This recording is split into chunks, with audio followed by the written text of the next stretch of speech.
Everyone, ladies and germs and other beings. Hi, welcome to Red Heaven, our actual play of Heart the City Beneath by Rowan Rook and Descartes. I'm your games master, Doc Rimbo. I use he, she, or they pronouns. And I am joined by the Chaos crew, the most haphazard group of heroes, question mark, in the Undercity, all the space beneath the city of Spire. And just in case you forgot, we're going to go around and check in with our cast and see how they're doing, and remind us who your character are, and then what character do, and then also, if you could, here's a little role play question for you. One of which being, if your character were digitized in a video game and they had an idle animation, so the thing that they do when you stop playing the game, what would your character's idle animation be? Bonus points if you act it out. And then the other thing is, does your character have any ongoing fallout from their time in the heart? Because things are getting kind of dicey, and a lot of people are still feeling the effects of things that happened days and days ago. So let's start at the top of our columns here with our friend Ali. Ali, tell us about Elric and what his idle animation is. Yeah, sure. Yeah. So Elric is my human heart song man witch. His previous idle animation would have been running his fingers across his knife and then cutting himself or pricking himself, and it's on loop, right? But now after the haircut, he kind of plays with his hair and it confuses him, and then he just kind of goes back to normal. All right. In terms of ongoing fallout, my boy has reconfigured physiology. His body doesn't make sense anymore. I can't remove blood stress normally, or remove blood fallout at haunts or through the use of medical kits. Yeah, and he has weird black skin weird black blood under his skin. He had like black blood and pulsing veins and stuff like that. And the heart has changed him, which it does. Yeah. Another person that the heart has changed is our friend Jezzy, although it happened a long time ago and continues to do so. Sid, hi, how are you? I'm good, how are you? Nothing. Good. Yeah, I'm Christina Sid. I am playing Jezzy. She is our Knoll Heart Song Deep Apiarist, which means bees. And I think Jezzy's idle animation would just kind of be standing there looking around for a bit, and then after a moment gets bored, takes out Larry. Yeah. And then I think opens the jar for Larry, and Larry just sort of like buzzes out, gets like a little recess time, but then bees fly out of her nose and start chasing Larry around her, and so she's trying to get Larry like back in the jar, and then gets Larry back in the jar, puts him away. Excellent. And just sort of goes on repeat from there. Adorable. See, these are the kinds of things that I would just stop playing the game just to watch happen. And I had forgotten that Elric got a haircut, so doubly good. Sorry, so short. It'll grow back. It'll be fine. It'll be fine. Next up is another person who's fine. It's our friend RJ. RJ, tell us about that bill. Hello, everybody. My name is RJ. I play Bill, Shoebill, the junk mage. Currently, he has a host of problems, some of which being followers. The trash monkey-lie are everywhere and nowhere at once. He's having memory holes. He doesn't remember something that has happened, apparently, that he's been mocked for some time ago. He can't receive protection from Fortune or Echo. And he is blooded and battered, so his arm's fucked up. God, he is messed up. He's doing fine. Yeah, these things can be healed at Havens for the right amount of money. Some things, any blood or mind fallout can. Echo's a little trickier to find, but you could probably find someone who'll do it. You might not like the way it ends up. That's a lot of stuff. What is Bill's idle animation? He flips his hat down and it floats in front of him. He summons 2 drumsticks and he plays taps on them before he lifts them up like chopsticks and pops them back on his head. Oh my gosh, that's so cool. I love that for you. Did we get Jezzy's ongoing fallouts? The only one she has right now, I just kept it on because it could get worse. Oh, that's right. The It's your foreboding. foreboding. Just something bad is about to happen. So just a really bad feeling about this, y'all. That's just called clinical anxiety. Yeah, and that's kind of why I forgot That's about what it. I That's have. just that's just a Tuesday. So Yeah, fantastic. Let us go down to our foundation of the streamed column, and to who am I going to pick? I can't. Benji. Tell us about Toby and what he does when we're not paying attention. Hi. Yeah. Hi. I'm Toby. No, I'm Benji. No. Well, yeah. Good. It's good. You're in character. Yeah. And I'm playing Toby, the Drow Heartsong Deadwalker. His idle animation would be a sad goth boy dance, where it kind of like looks a little this way and bounces, looks a little this way and bounces, takes out a clove cigarette, kind of dances like that. Maybe it goes into a little bit of Charlie Brown. And then I love that. Yeah. And ongoing fallout. Currently, Toby is limping. That's right. That happened last episode. He got damaged on the way out of Jezzy's ear. And Just what a fucking sentence that is. sorry Yes. about that. Sorry. And he You is crawl out of limping. your friend's ear and return to your normal size, you're going to get hurt. It happens. Yeah. Did anyone else see that video of a bunch of bats and they spun the video up so it looked like the bats were standing and then played Bauhaus behind it? And so it just sort of looked like a bunch of goths at a club. That's just exactly what I saw when Benji described Sad that. bats. Yeah. That's fantastic. Yeah. I'll try to That's find it. fantastic. I'll put the link in. I got it. Thank you, RJ. Speaking of somebody else whose bat's fantastic, Derek. Your bat's fantastic. I is. Hello, everyone. My name is Derek from Atop Derek Mountain. I play the shieldless bitch that is the Vermisian knight known as Wines to the Wind.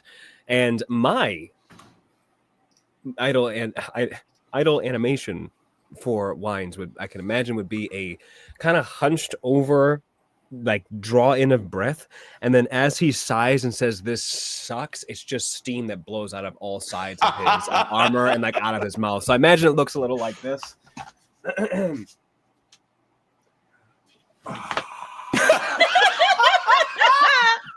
Incredible. Amazing. That's great. That's great stuff. Thank you, Derek. Thanks to all of you. Derek, does Wines have any ongoing fallout? Why? Yes, it does.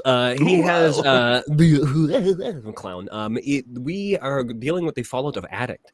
Wines has already had a prolific drug problem throughout this entire campaign. He has swallowed pills. He has smoked an incredible amount of just heartweed, and overall he now is addicted to the fact that he needs to have some sort of substance inside of his body to stay absolutely sane, and if he does not, he will unfortunately run into more risky situations for his roles. Gotcha. And like I said, heart and mind stuff is somewhat easy to relieve some of that stress or condition, depending on whether or not you're willing to pay the cost for it. But maybe you won't have time for that. Maybe you're in a big hurry. Here's what happened last time. If it's your first time watching, I'm gonna say a bunch of stuff that won't make any sense to you. So just go with it. Number one, we started last time at the cult that was set up for Toby for the future event in which he was going to sacrifice himself. Because time is a weird soup, and everyone said no thanks, and they went to leave, and just as they went to leave, the delving machine, this huge train that was built to pierce the heart, came bursting through reality off of its rails, if it ever had rails, and completely just obliterated the cult, and everyone there, and the gift shop. So the party said, well, we're out of here. Because at that moment, Jezzy heard her friend Larry in his human word voice talking and calling out for her. So they went off searching. They found a bunch of Muppets who looked just like them. They found a bunch of humanoid-sized bees who were running what appeared to be like a ship or something, or some sort of piloting something, which they soon figured out that was Jezzy's head because they were inside Jezzy, like inner space, but for gnolls. And all of these things were realizations of the stuff that happens inside Jezzy on a regular basis, including the mosquito bug-headed man who you've been having nightmares about, who apparently is in charge of all the bees in here, like the district manager of your brain. And he was pretty chill. Yeah. You found Larry. It was beautiful. And Larry said, yeah, he wants to be a human again, but this version of Larry might just be the one that lives in Jezzy's head. Maybe there's another way to get Bug Larry back to human size. So they all climbed up to Jezzy's ears and fell out. Whoa! And some people got twisted ankles and other bruises. Wines, I do believe you lost a piece of equipment in there. I did. I lost my shield somewhere inside of the eardrum area. There's a shield inside Jezzy's head There's somewhere, a tiny rattling little around. shield Yeah, just inside a your little ear. one. And that's why you never stick a Q-tip directly into the ear canal. Or because of the Vermisian shield. Knight. Or Vermisian Knight directly into your ear Wouldn't canal. recommend either. They're equally bad. They're exactly the same. And so after they emerged, they came to the end of this cave, basically putting them just uphill from the village of Prostbooth, except something was very wrong. Namely, the whole town was in ruins. And so as we start today, we get this slow pan of this village. It wasn't huge. It was like 4 or 5 buildings, and then off in the distance was the lighthouse. But the buildings, like there was a worm leather salesperson shop. There's like a general goods sort of store. And throughout the streets, most structures have been burned to the ground, but in the ruins that are still standing, you can see bullet holes marking these buildings, just as if people just unloaded everything they had on this town. And not only that, but as the party arrives, the seasons, the pulse of the heart suddenly shifts. Now, in the heart, I'm going to look at my pulses so you all know what the pulses are. In the heart, seasons are called pulses. They are the changing of the heart from one state to another. So you have pulses like rot, where everything sort of decays and falls apart.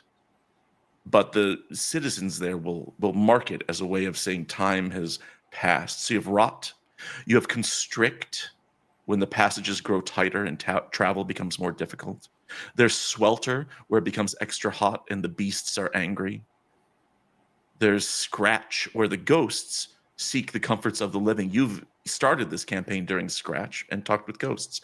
Then you have Bloom, which was the last one that you experienced, where corridors expand and it feels like things are blossoming and growing and changing. And then you have Breath, where wind bursts through the tunnels and sings curious songs.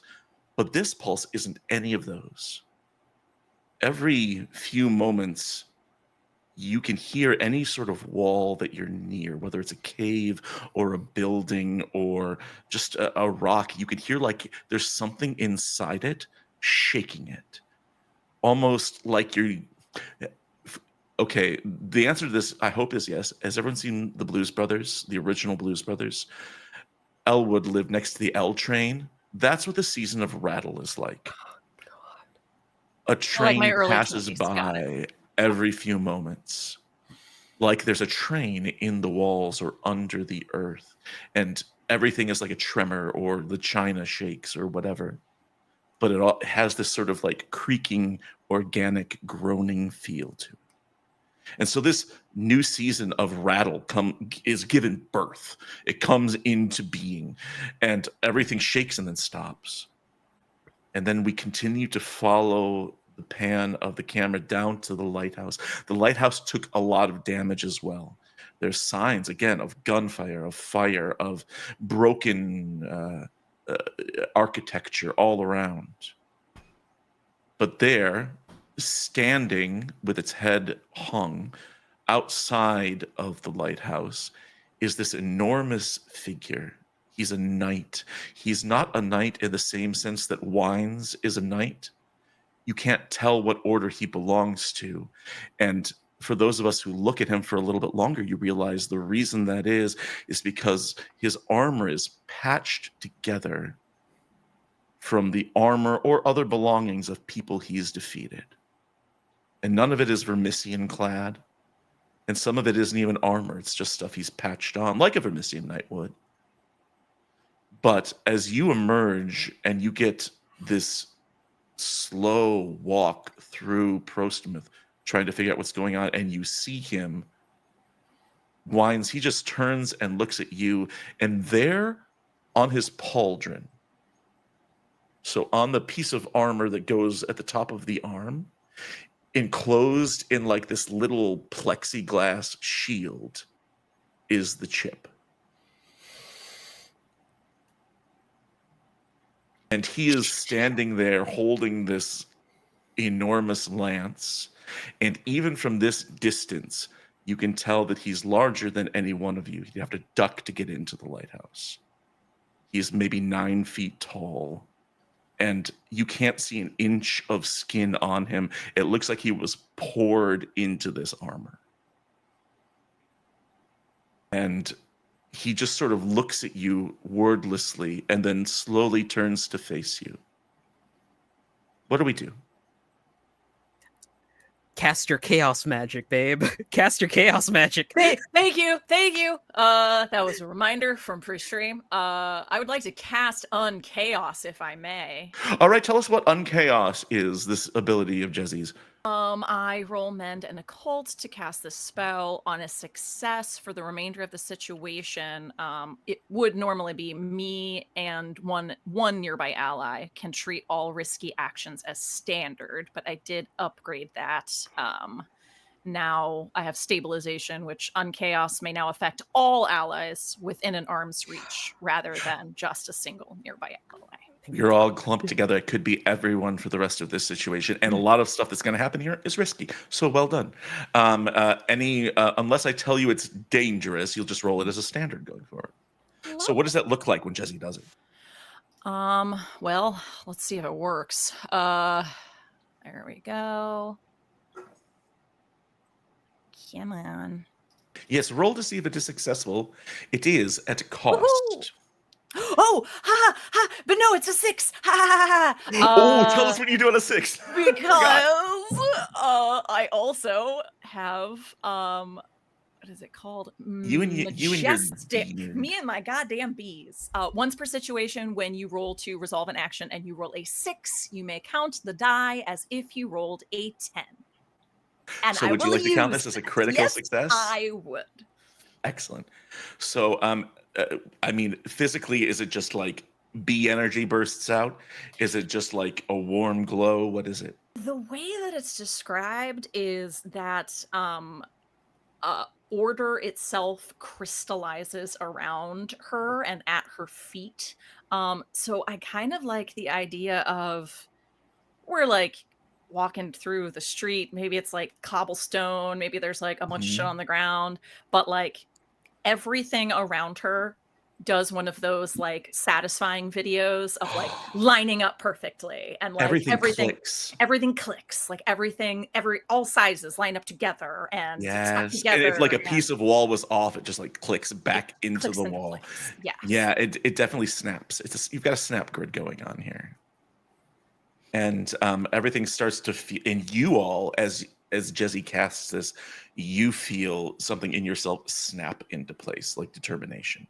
Who acts next? Remember, in Heart, there's no rolling for initiative. We just toss it. So who acts? Who does something here as they see this enormous figure standing, waiting, not engaging? Shubil just turns his head to Wines and goes, "Do you want to see something super funny?" I love to laugh, but is this the best moment for a joke there, Shubil? Shubil points his finger like upside down towards them, snaps, and just says, "Your armor, give it to me." And so I'm going to use a king demands.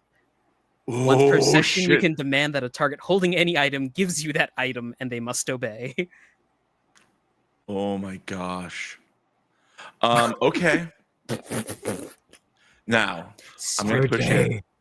He's not holding it, Oh, but he is holding a lance. Gigantic fucking lance.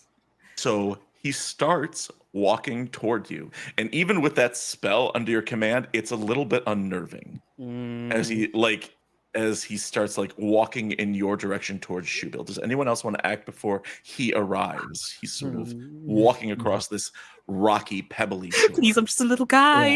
Yeah. Wines is looking like back at Shubil as he points his finger, and he kind of like goes over to his shoulder and says, You do see the fact that this man is built like a brick shithouse, and you're telling him to bring the lance to you? You know, I didn't think I'd get this far, honestly. Oh, God. Wines looks over to him and is going to wait to act as soon as he gets close enough. Okay. So Wines is getting ready to do something. What about the sad boys? Are they doing anything as he draws close?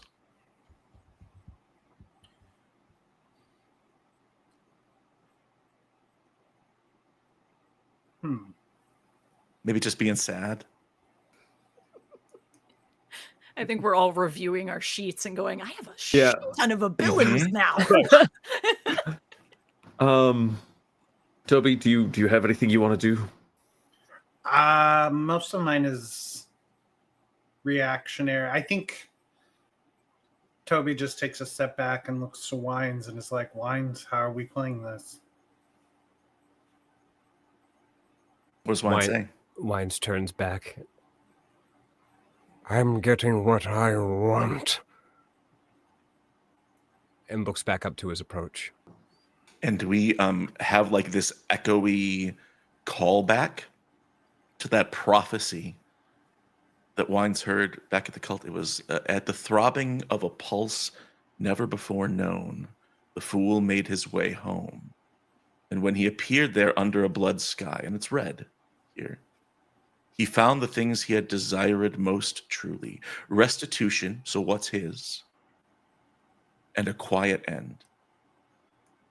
And this figure draws close, and he does like take a moment to turn slowly this giant helmet and look at Wines, just dead on, and then holds out his lance to Shubil. Oh, thank you. Shubil, as you take this lance, what form does it change into for you? There is a electricity that fills the air as it just turns into an axe, but not the battle kind. Yeah. It's okay. Yes. Okay, this thing, similar to what you've seen Wines do before, it's sort of like Transformers. It reconfigures itself into an electric guitar. Huh. Wow. Everyone looks at Bill. That's really cool. Ding, ding, ding, ding, ding. Where the hell that thing And then come from? this big boy looks at his former lance and looks a little disappointed, and then looks at Wines again. He's not attacking. He is waiting. Wines takes a step forward. Okay. And looks up to him, which I can imagine that this is like It's David probably and up to here. Goliath. Yeah. He's Yeah. just Well, you're already pretty big. But, right. But he's 9 feet yeah, it is. tall. There's I'm I guess I'm by 6 feet maybe. So I'm looking up at him. Wines takes a big breath in. I have been looking for you ever since leaving the Spire. Ever since that day at the casino.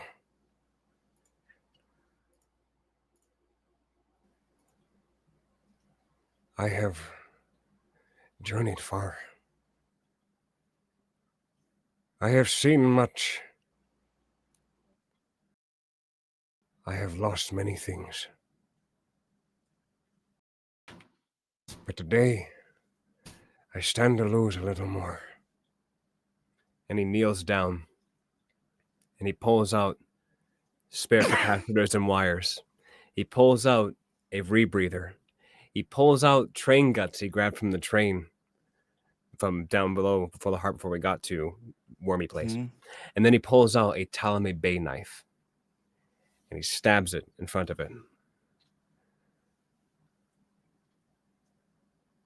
What you did that day at the table, no one has done before. My winning streak was utterly pristine. I have taken money from every casino from the spire down to the middling of the heart and have gone home happy. But you, and only you, have made me feel defeat.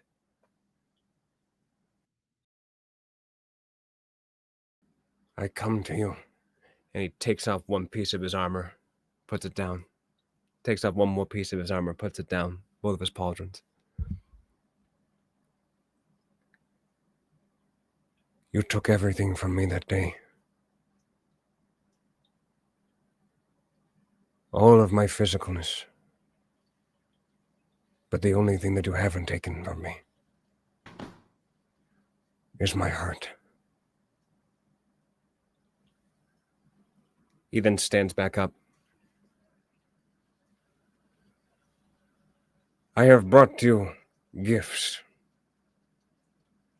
beyond my love. And he turns to the rest of the party.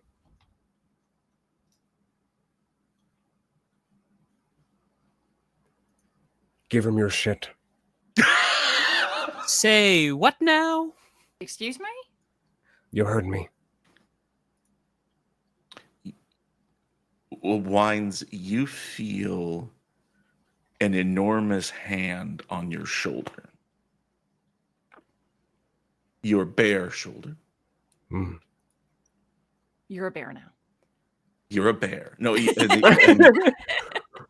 Yes. you turn back around, and the Knight of Larks looks at the chip, and then looks at all the stuff you've laid out, and then looks at the others, including Bill, soloing on his weapon. And there's like everything takes forever. It's just a long period of silence. And he looks at you, Wines, and he just says,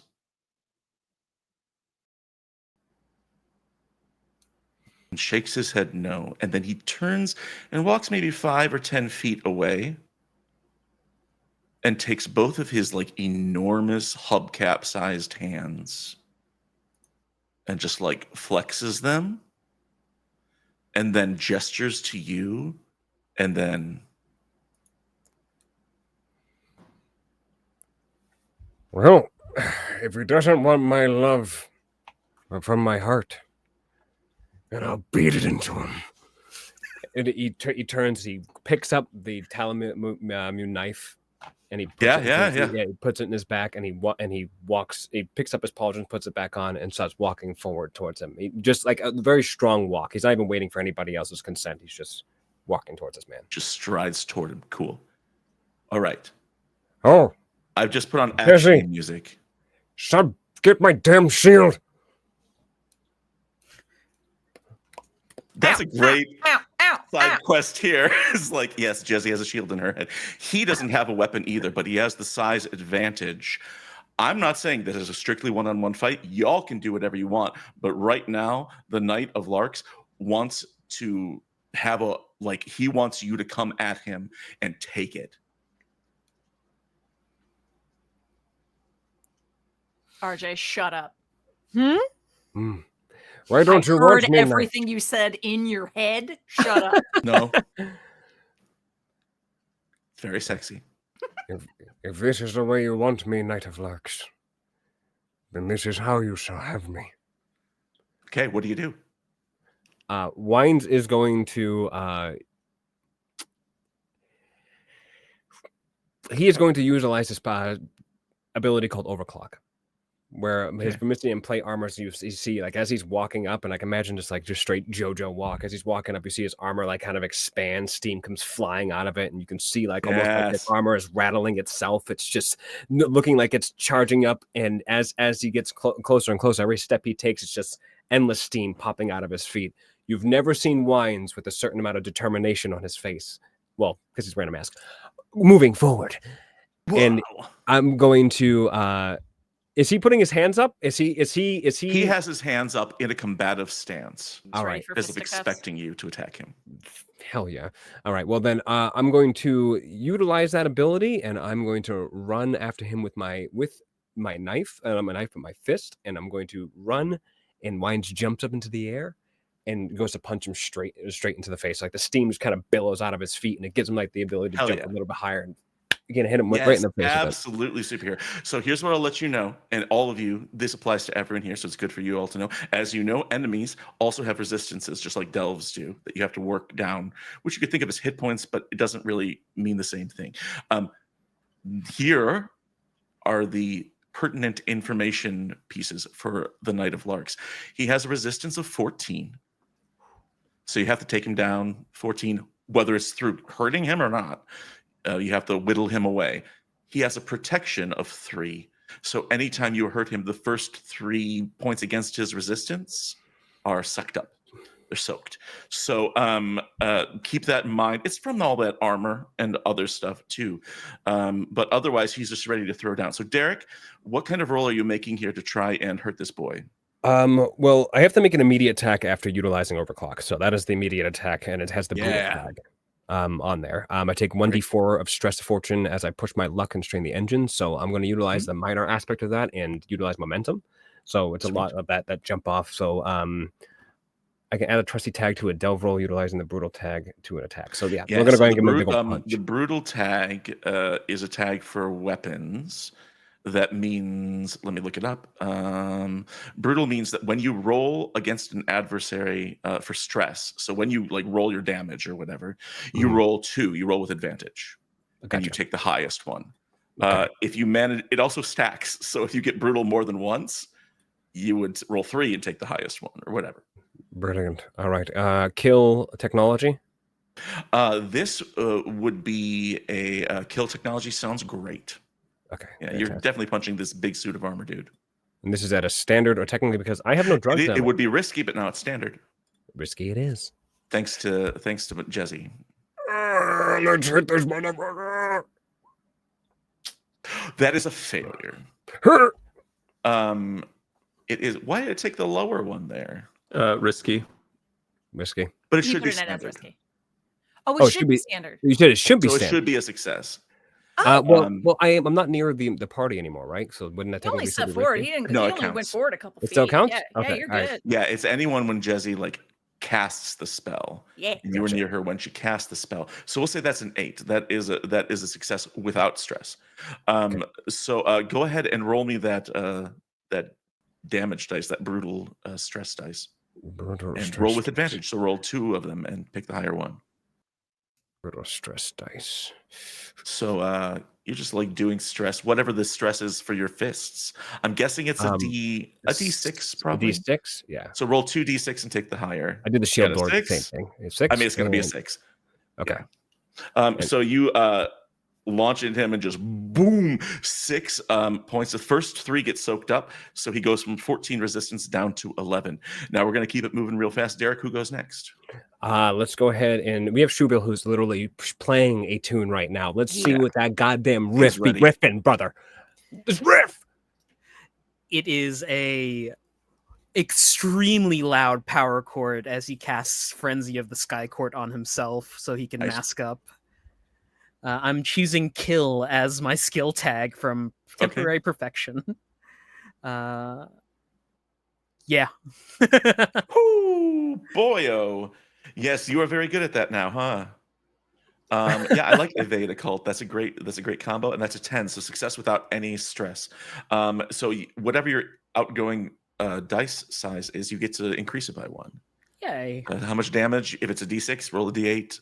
If it's a E8, roll a D10. You know how it goes. That's gonna be fun.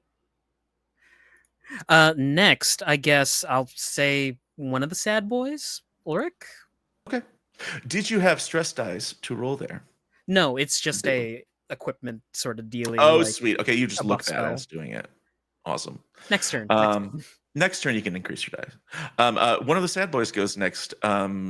Which one? Toby, This is please the same go problem I ahead. had during intros. Yeah, no, go ahead. Benji. Oh, He's you muted. are Or muted, muted. my friend. Give him the ghosts, Toby. Give him your spooky ghosts. Uh-oh. Oh, Anything? no. Or I think Ollie goes next. Okay, seems like Okay, it. yeah. Yeah, Um, it's been decided. Yeah, so not to like take Wine's win from his sails, Elric is just gonna sneakily try to exsanguinate, like roughly with the time of the punch. He's just gonna try to like, oh, that was totally you. Look at all the damage you did to that guy. Yeah. So he's going to hit him with an exsanguinate. Right. Yeah. What do you roll for that? Kill occult or kill cursed work? I would say kill cursed. Okay. Kill cursed works. Yeah. All right.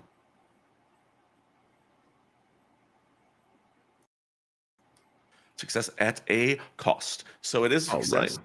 right. Describe for me what it is. You're just trying to pull the blood out of him.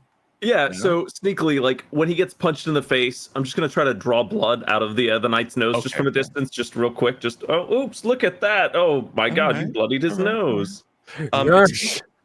Take 1d8 stress to, let's say, fortune. Just luck. Okay. So I can choose to make it echo through one of my abilities through Yeah. one of these. Let me find which one it is. You can definitely take There's 1d8 to so echo. many abilities.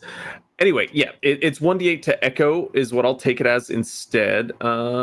It's 5, which and then roll becomes me 3. add it. Okay, add the 3 and then roll a fallout. And I'm gonna choose not to take a fallout. It's another one of my abilities that says you just don't do a fallout. Excellent. Yep, Yep. You're just like, no, fuck that. I No, disagree. No, Um, I'm fine. I got his like the then- blood comes right at your face and you're like, no, you like dodge out of the way as it tries to like get you in the eyes. Yep, The not today. blood pulled out from like the seams of his armor, right? Like the spaces in between, Mhm. as Dave Matthews said, and just like splash tries to get you, but you dodge. And you do 6, that is reduced to 3 points It's of actually still 6 because it has the piercing tag now. That's excellent. So he goes from 11 down to 5 resistance. That Damn, son. winded him. And he like stumbles on his feet for a moment. Benji, can we hear you now? And would you like to do something in this moment? Can you hear me now? Yeah. Okay. The Sorry, second my question computer, remains unanswered. my computer like froze and I was trying to reset everything and so I missed half Gotcha, the battle. I have no gotcha. clue what's happening. But what I Lots want of to stuff. do, what I want to do, because this is still in Toby's head, this is Wines' moment. Yeah. So Toby, like, he's gonna like kind of stand on the sideline, and because he can make his orphans do poltergeist activity now, he's gonna like have them kind of like swarm behind the Knight of Larks and try to like trip him, like little children running through his feet to try very and trip prankety. him. Yeah, and Okay. try and I love that. distract, give advantage to Wines in his next attack, Yeah. something like What that. do you think here? Hunt a cult, kill a cult? What kind of role would this look like? Kill a cult, I think. Yeah. Yeah, I think so. Because trying to make him fall on his bottom.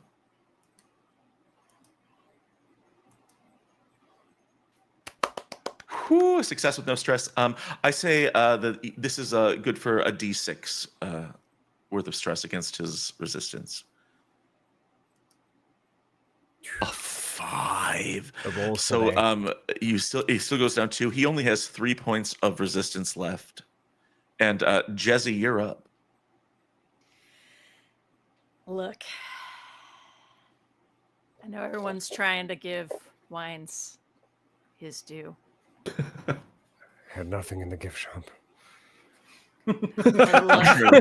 It's not true. You had a brand of wine? Like You it did. was, You it did was have weird. some wine and some clearance rack posters. But last thing that happened is Wines yelled at me, said we weren't friends. So Jezzy's just gonna walk straight up to this 9-foot dude who's only about a foot taller than her because she's fucking huge. Yeah, she's a big weird lady. Pull out Louise, pull it up and say, fuck Done. this, and shoot him point blank. Yes, man. Fantastic. What Hell kind yeah, of roll honey. would this take? I'd like to say this is a kill technology. Yeah, that makes sense.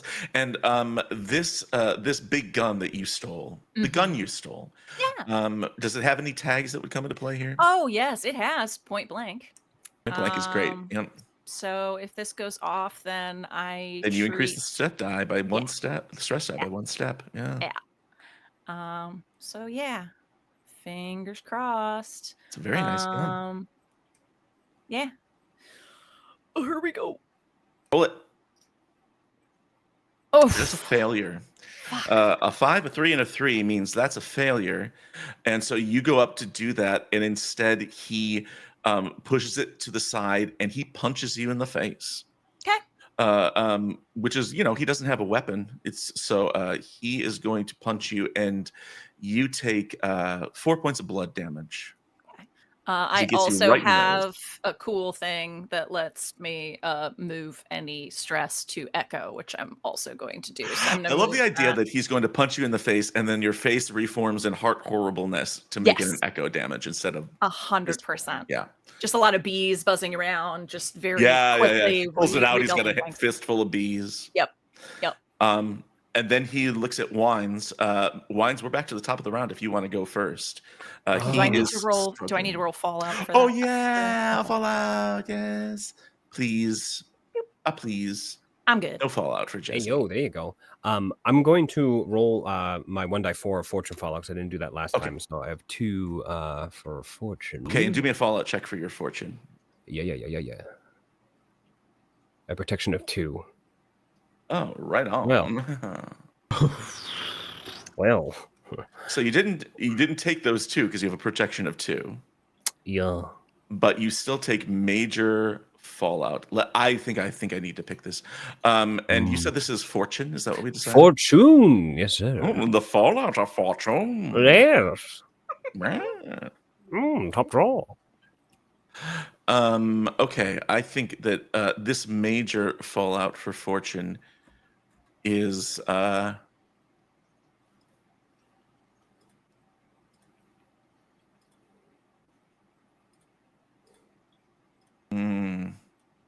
He's thinking. I'm thinking. Okay, I think that if it's okay, I don't think this goes to fortune unless you want it to fortune. Do you really want it there? I think mean, the all can go I anywhere. give it to you, GM. Absolutely. Okay, cool. I think that we're going to do.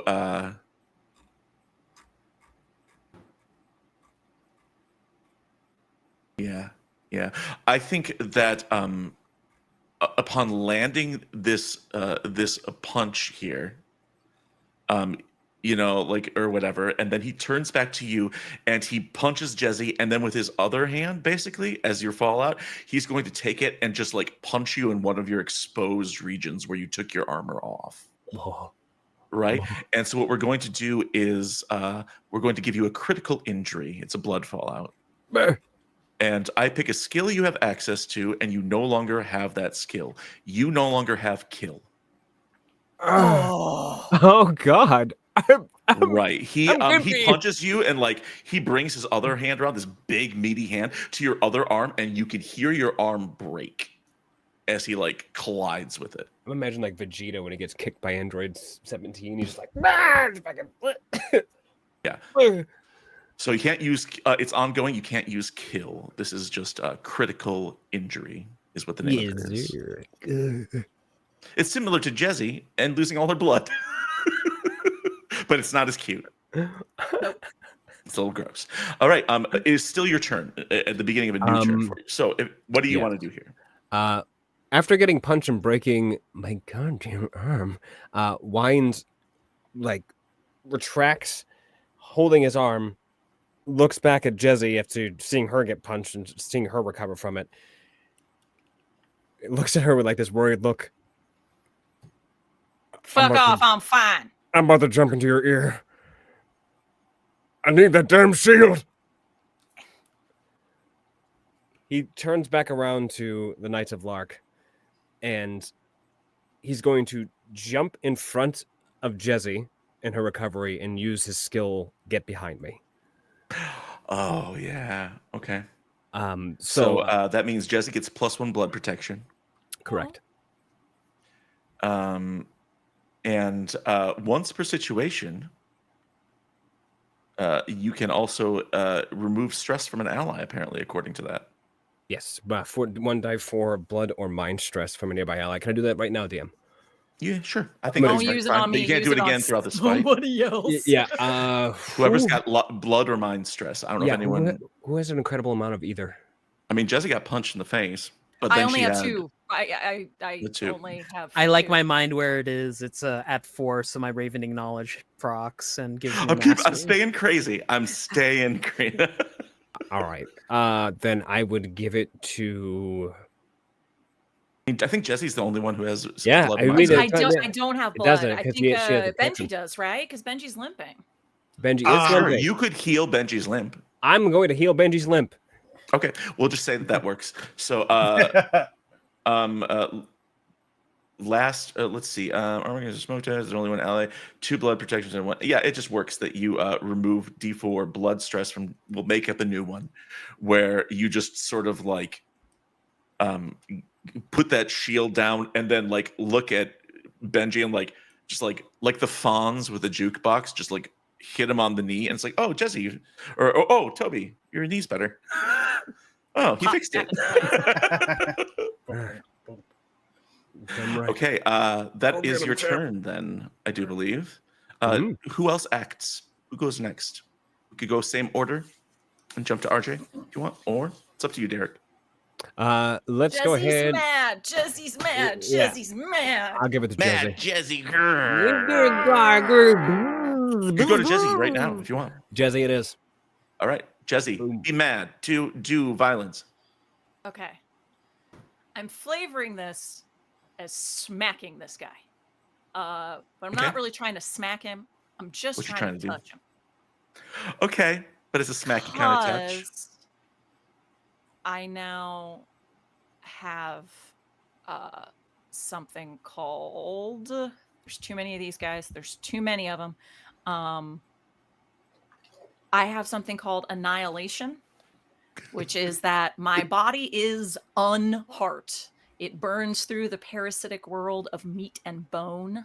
Against hearts-blooded people or creatures, my touch functions as a kill D8 weapon.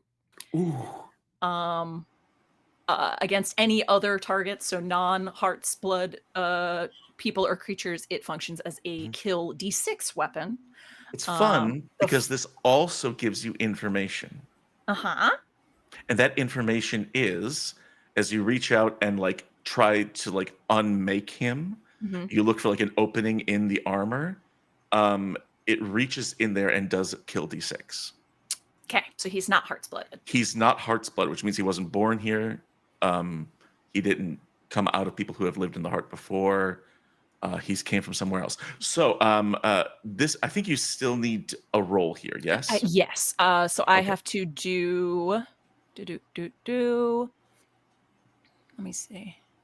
Well, just as you use it, your flesh rolls and cracks, but the swarm repairs it as quickly as it is unmade. Your opponent does not have this luxury. Excellent. So your form, even like your skin becomes ribbons.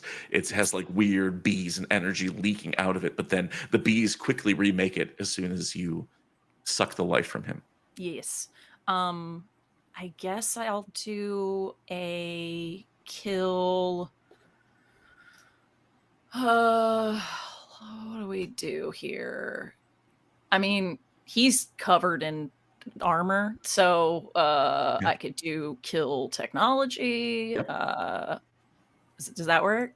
Other people have done that. Yeah, it works. Okay. It works perfectly. Yeah, he is partially technological, apparently. Okay.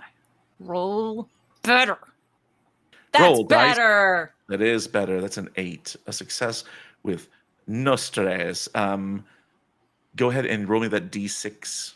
Come on. If you get a 6 here, If I get a 6, he done. he's got protection of 3 and he's got resistance of 3. So a 6 would do it. Not, Just a 2. So Not none enough. of that goes through. not enough. And you just Now like you Jesse's can't really find the opening. bad. You can't find skin on him. He's so tightly sealed in this power armor. Someone get a can suit. opener. This Yeah. piece of shit needs to be cracked open. Jesse, who do you say that to? And that person goes next. Who is this someone?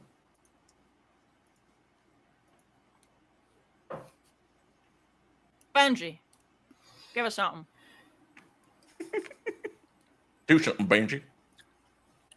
I think Toby sees the situation kind of turn with Wine's getting hurt and Jesse's getting punched in the face. And Toby's just like, I don't like bullies. And I am going to use my Grim Reaper skill to turn my death into a kill D8 one shot. Yeah. And so Excellent. I think the kids, the orphans that have been like trying to trip him, I think you see Toby kind of like raise his hands out, and the orphans now literally are like trying to cover him and rip his armor off and Hell yeah. and stuff. They're swarming him like they press You in have close. games on your phone? That's- I like Angry Birds. okay. Kingdom Quest. What kind of role do you want to give me here? Well, I think this would be kill We've done technology and cursed already. cursed. For him? I could do We've done cursed. cursed, yeah. And actually, if I have another ability that if I choose to mark a D4 stress, any weapon I use is conduit and I can roll with mastery. Includes the babies. So I'll take a D4 of mind stress Okay. for 2. All right. And you don't need to roll Fallout. You just take it. Okay. And now I'll roll that with mastery. This is what happens when you read the rules, people. Apparently, I would never be one to tell you to do that. Do whatever you want. Just make stuff up. Success at a That is cost. success at a cost. Wow. 4 die and 6 minute. was the highest. Still a success. I might have something for this. One second. Okay. Because it's a Okay, it's a 6. 6. It's a 6. It's a 6. The devil's number. Let me see. The Something bee about my devil. sacred geometry. The bee devil. The bee devil. The one who stings. Beelzebub.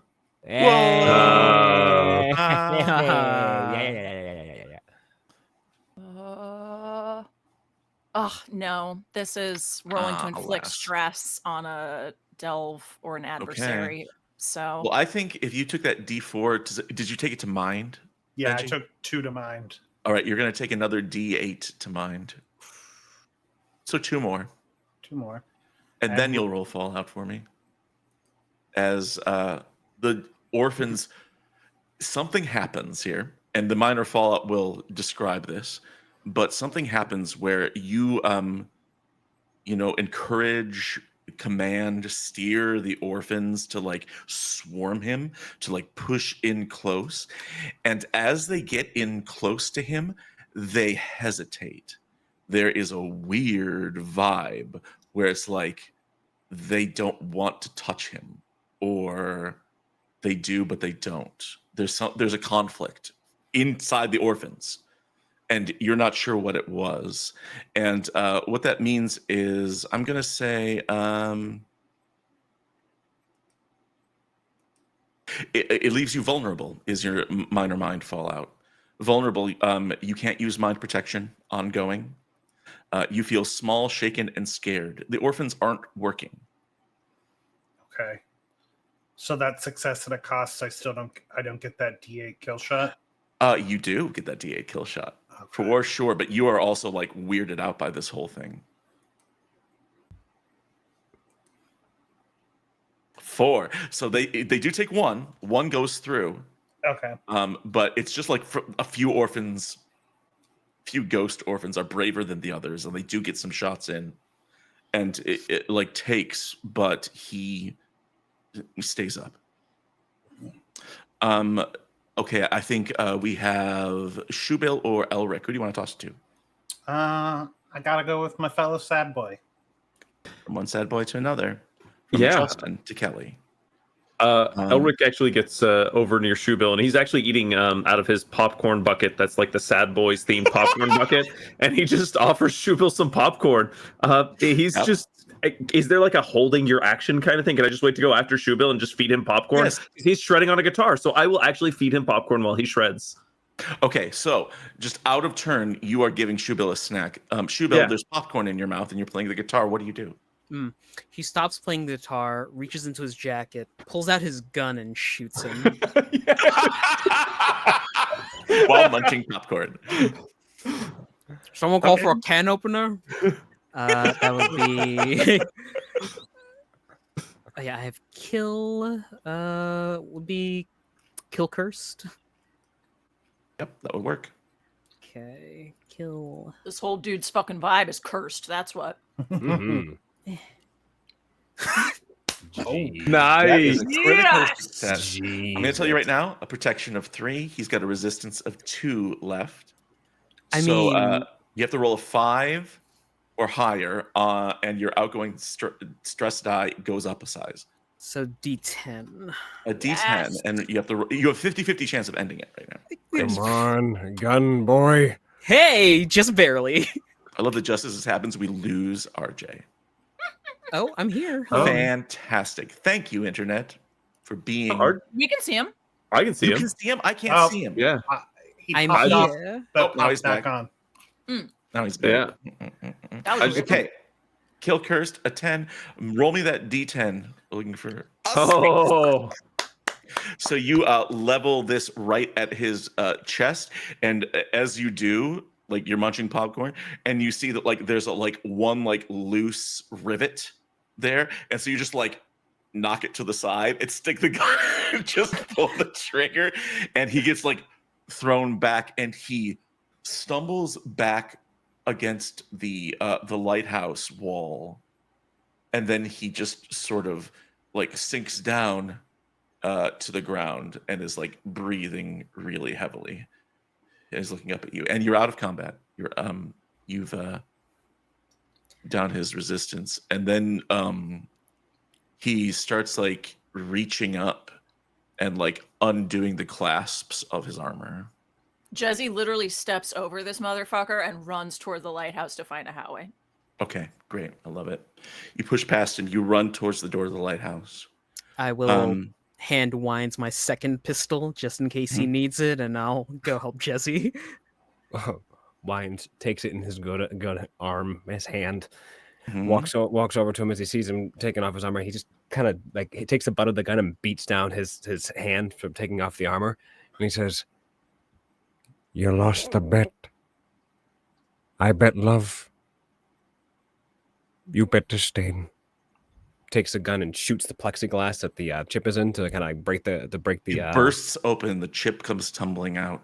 It rolls on the ground, and after he recovers, he pulls the mask off. What are the sad boys doing? Eating popcorn.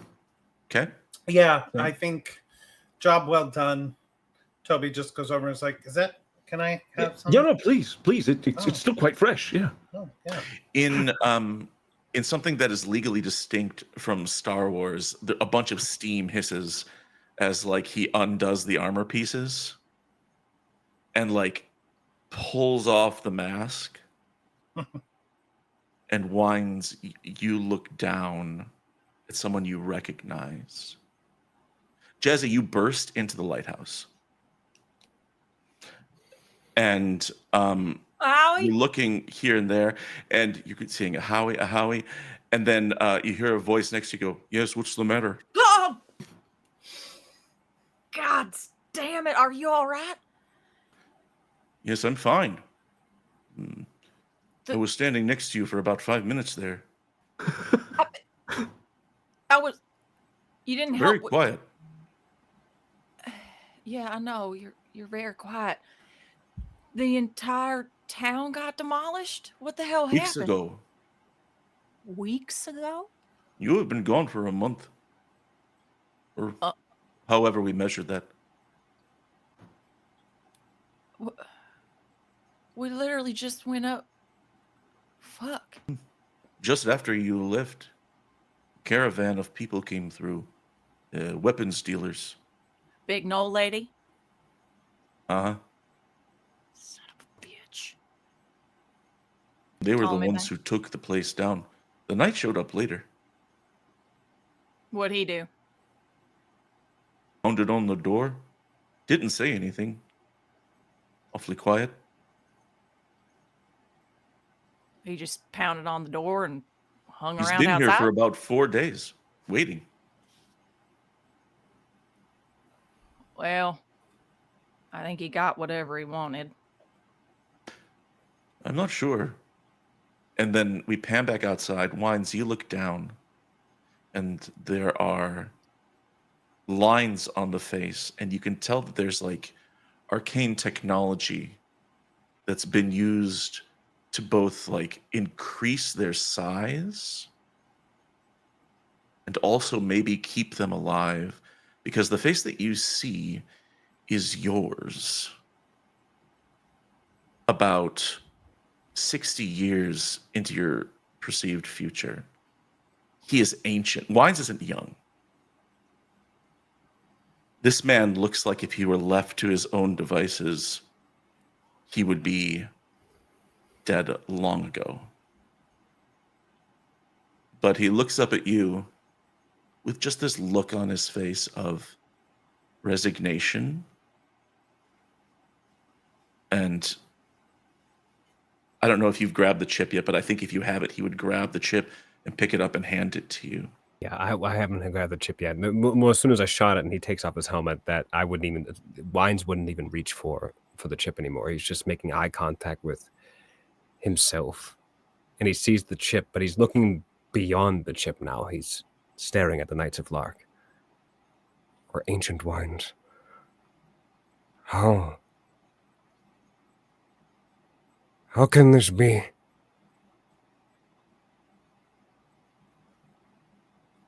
He turns to look at and all the other people who are around. Mhm. How can this be? I think the sad boys, you guys also see this. Where's Bill right now? Is Bill there? Oh, Bill followed Bill followed Jess Jesse. in, Okay. yeah. So it's Wines and the boys. Wines grabs like what would be like the collar of his armor. He Mhm. pulls him close and observes the circuitry. Looks at When his you face. when you pull him close, you hear him wheeze. Like without the protection of the armor, like sudden movement like this. He's just Why? Why didn't you say anything? Why are you me? he opens his mouth. You think to respond, and you realize that he doesn't have a tongue. Someone or something took it. And He takes the chip again and presses it into your free hand. And then, yeah. Wines in confusion clasps it around his hand and squeezes it tight. Which is this utter look of just confusion. And when you look back to him, he's looking at you, but the life is gone from his eyes.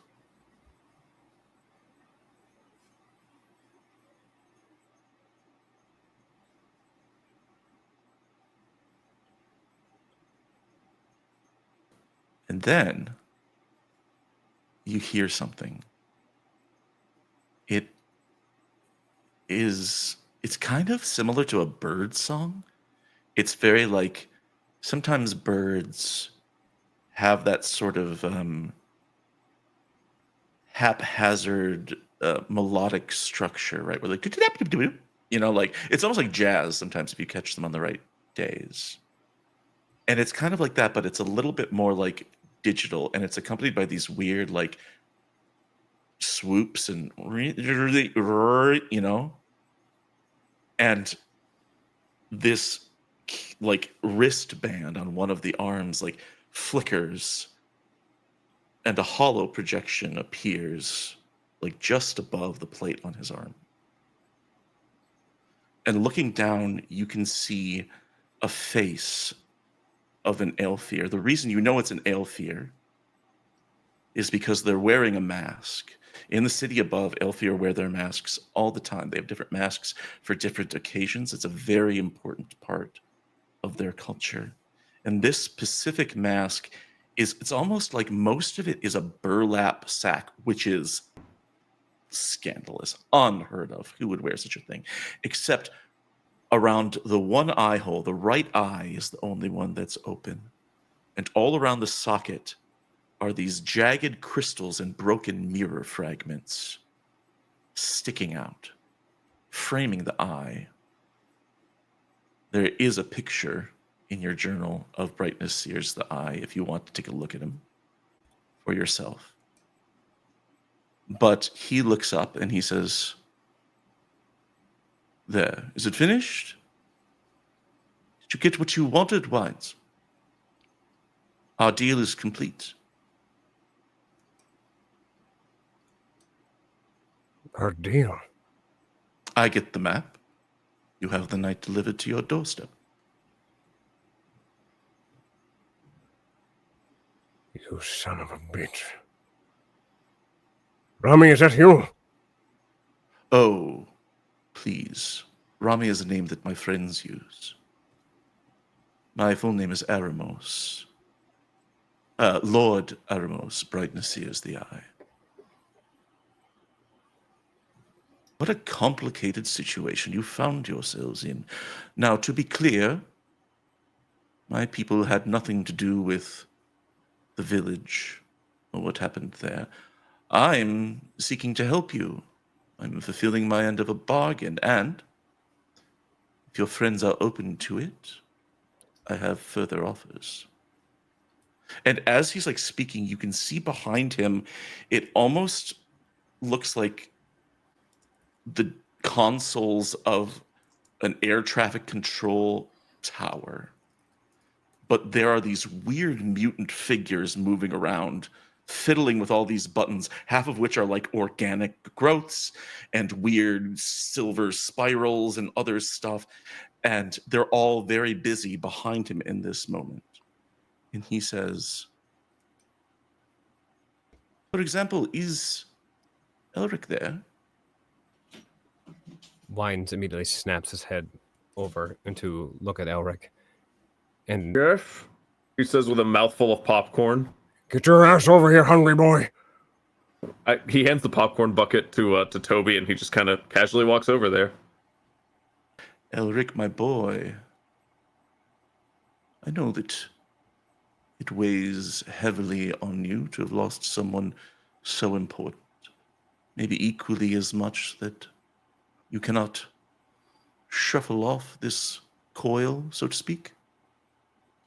I can help." Elric smiles like painfully sweetly to him. And how exactly would you propose that? Do not think me uncaring. I understand what it's like to be cast out of something that's rightfully yours, even if it's death. I have a way to make sure. Well, I suppose you could just die, or you could stop it from ever happening in the first place. Ulrich tilts his head and just sort of looks him up and down. And you'd want what in exchange for this miracle of sorts? Oh, I don't think we're at that point yet. These are just the opening offers. What about Toby? Toby, would you like to be free from your voices? What about the ones that you make up and fabricate? I can get rid of both of them. I'm good. I don't make Good is deals a with stretch, my boy. I don't make deals with Elfir. Get bent. It is humorous that he was the only one who read me for who I was from the first meeting. Humorous. Is this funny to you? Listen. You've put this chip into my hand. I say you because you put this man in front of me. You gave Well, me that what was I our wanted. agreement once. It was. But why this now? Why now give these people their solution? Solution. I'm curious, from one Aelfir to another, because honestly, speaking with the others isn't in my highest interest. I need to ask, you've gotten what you want, no? You've gotten your chip? The curse broken, I suppose? I'm sure that you could feel the curse radiating off of your future self. What about the silence?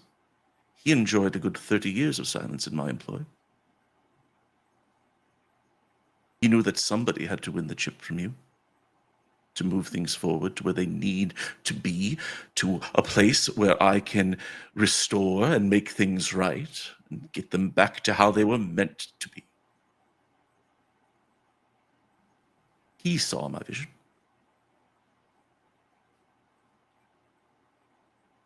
How did you get to me first to get to me?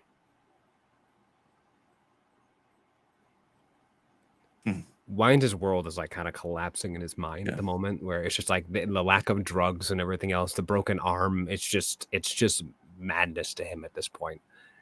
Don't give too much of your mental energy to this. It's nonsense. It's all nonsense. The city above, the city below. There's only one city, my city. After the Vermissian incident, when they stripped me of my mask, they asked me if I was ashamed. That's tradition. I answered in the affirmative. It was not the cold wind on my face or the eyes of my enemies that shamed me, or even my own deeds. It was this, and I hope you hear me when I'm saying this, Wines, that the Aelfir should be so weak as to turn away from our destiny. The Vermissian was meant to be our stairway to glory. We stumbled. What is the point of Spire if not to pierce the uttermost levels of the heart? What is our city if not a machine for reaching that destiny? Teeming mob are fodder for these delves. All artifice and sorcery must ultimately put to one singular purpose. After all, if not me, if not you, who would have the courage to descend into the heart and retrieve that which I built?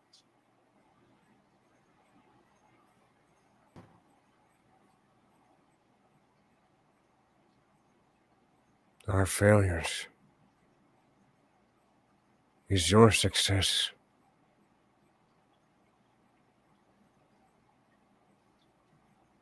The Elfir failed you by casting you away. They could not recognize what you were going to do, for they could not see it. The Hermesian system was a journey that not many would take, and we took it. You can't understand. That is what's in your future. But you, and he looks at the chip, you do. He looks to the rest of them. We've journeyed so far to get what we wanted. You, death. You, peace. I, this.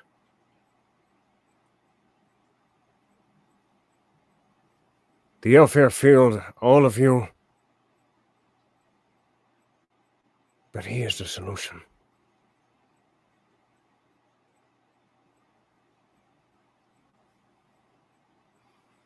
You've seen it. Why did you kill all those people on that train?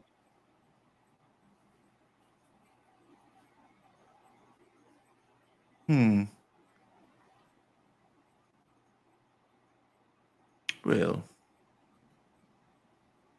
it was an unfortunate side effect, I suppose.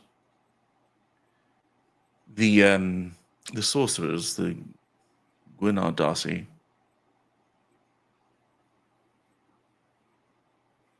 they worked so long, so hard, but if they left, they would spread word of our vulnerability to our enemies. Or, even worse, they would witness our mistakes. The Elfir couldn't let that happen. Some of them survived. They still live in the city. They just knew how to stay quiet for the right cost.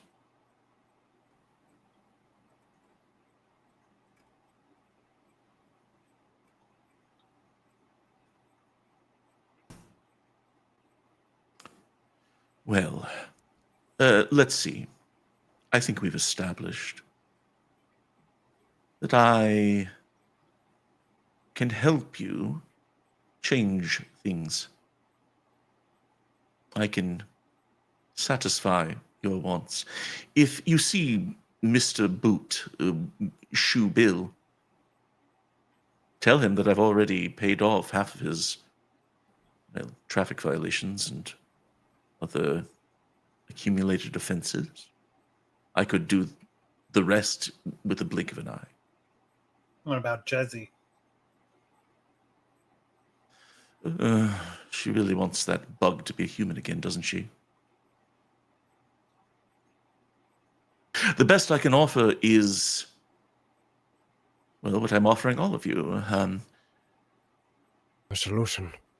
A solution. Yes. The delving machine is acting this way because it doesn't have anyone capable behind the helm. And you are the guy to be behind the helm, right?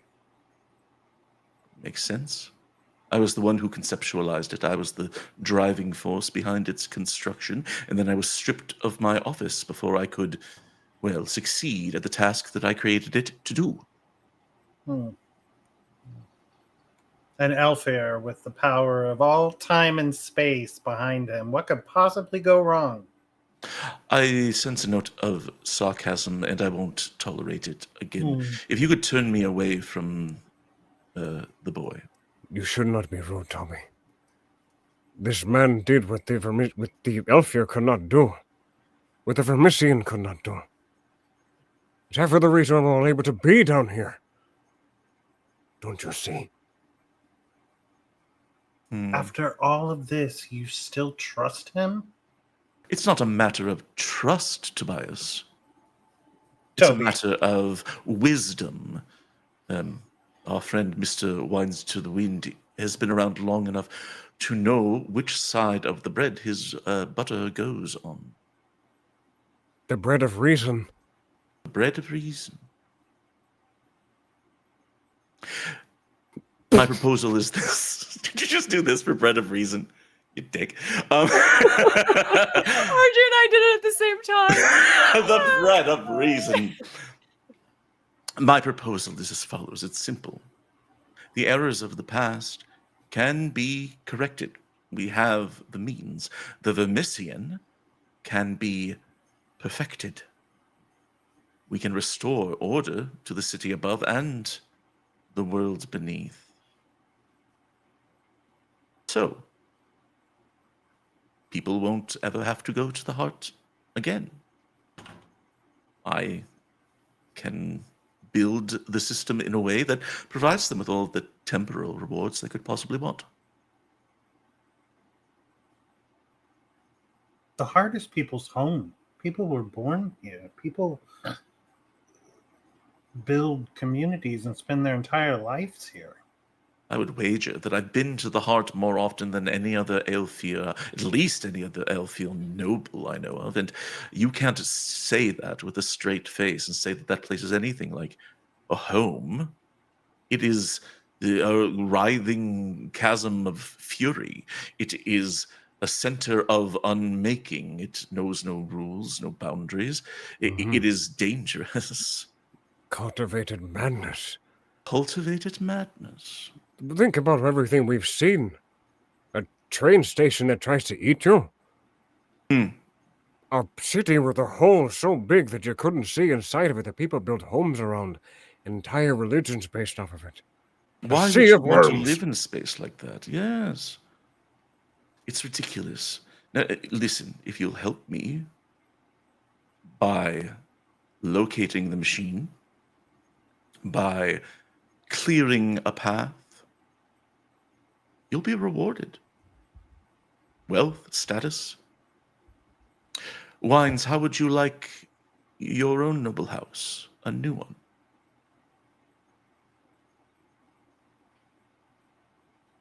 I like that very much. I thought you would. I would. But my masters need to see this first. Can you take me home? Back to the spire. You're already so close. I don't see why I would remove you now. I'll pass along word to your masters. After all, everybody works for somebody else. Oh!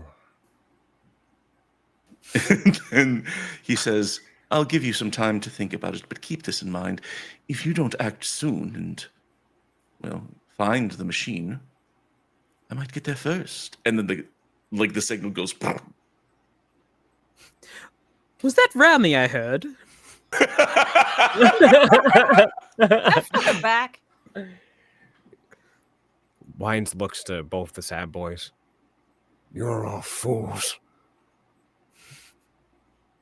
You know, Wines, I'm getting pretty tired of you calling me a fool all the time when you cannot see what is right in front of you. What? I can't see what's in front of me. Those maps does not make my vision worse. I see what is in front of me. I have this. This is what I needed. You are an accessory to what I needed. And you wonder why you had no merchandise in my gift shop. Bah, the gift shop. I don't need this gift shop to have some sort of semblance of being. No. But you, on the other hand, do. You just want to be back up there because you think you're better than the rest of us. I don't think, Toby. He is right, Toby. He really doesn't think. Wines turns to this floppy broken arm just like really fast. What do you know? Man who wants death. That man could have gone ahead and ran you over the train at any goddamn point. You would have got exactly what you wanted. Exactly. Why do you find it so easy to believe anything anyone offers you? What do you mean? What evidence did you have of that man being capable of giving you anything that he mentioned? It's called taking a risky bet. And look, I got the win. It is done. I think also that it's worth mentioning this is the first time Bill and Jazzy see that the Knight of Larks is on the ground as a very, very old Winds to the Wind. Look, I got what I wanted. I'm dead.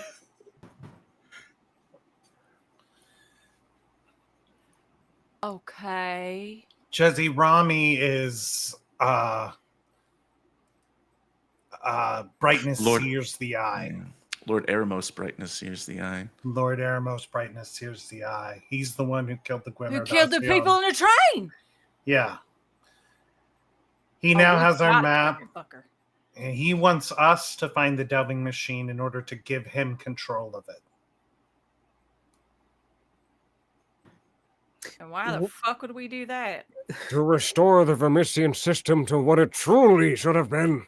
Okay, so Wines has his own thing going on right now.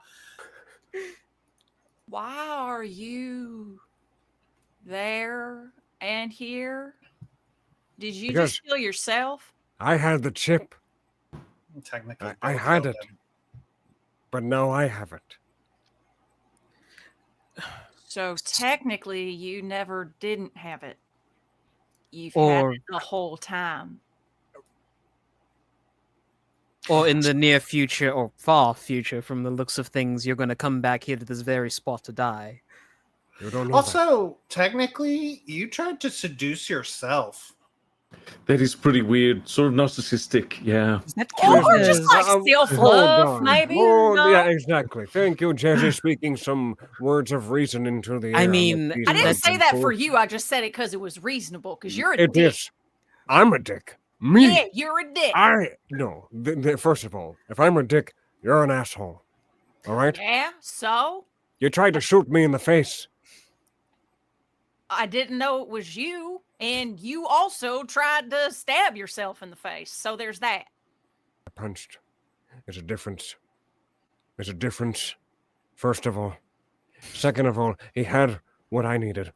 I had what I needed. You had what you needed. So And I even got if it. you had failed just now, you would still have had what you needed? Listen, you want that damn bug to be a human? What are you talking about?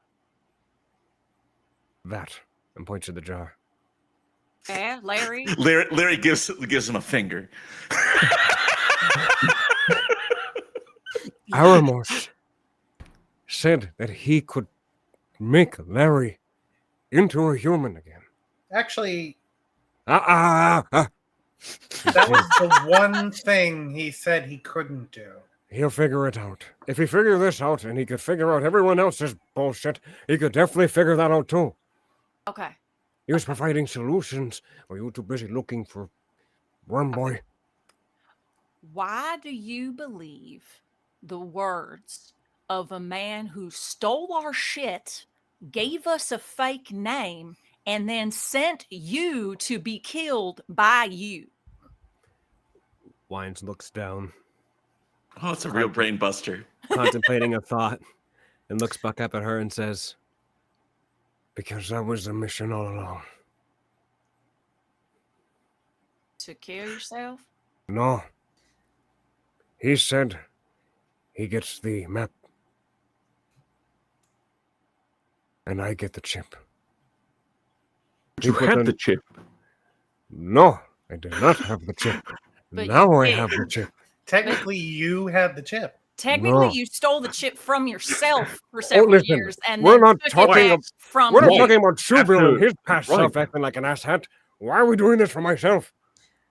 Shubil turns to Elric and just says, honestly, if there was a clone of myself, I would try just to see how it is. Well, I mean, the curiosity's there, but that's not the point, Bill. That's really not the point. I should have made that Elfir into a raisin. Oh, Howie is standing next to you. Howie! oh Hi, shit. Howie. Howie. Wow. Hello. Hello. When'd you get here? I've been here gotten the whole down with a time. doppelganger. Oh, he gets it. He understands. It's the first thing that you said in the last 5 minutes that I agree with. Thank you so much, Howie. From one elf here to another, we love it when we stick together. You know. You're welcome. If you want my advice, you need to decide what to do. Sooner or later, someone is getting to that train. But first, we have to take a break. We'll be back in 10 minutes. We're going to go to the bath. He says to no one, like just to nobody. Breaks the fourth He wall. says, we're going to take 5 minutes and get some snacks, go to the bathroom. I mean, yeah, we just had a big fight. I guess we could do Right, that. I- We'll see you Sure. after this. Bye, and I wave off into space.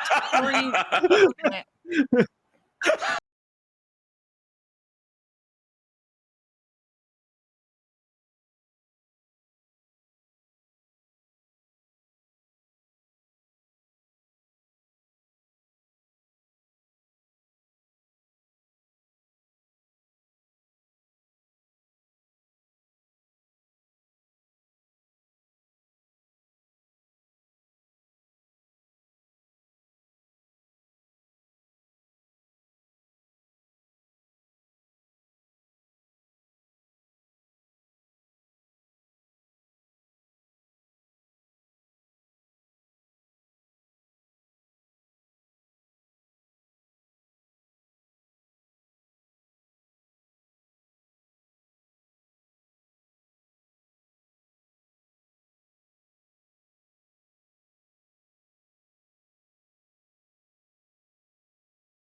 And hello, and welcome back to Red Heaven, our actual play of Heart, the City Beneath by Rowan Rook and Descartes.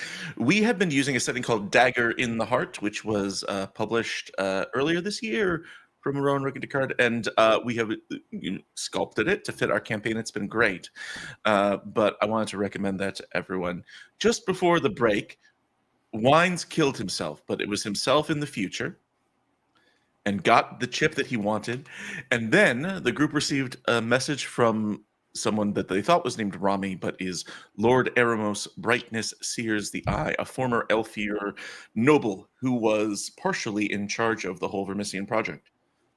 Then, when he got stripped of his title, set about making right what was wrong in his eyes.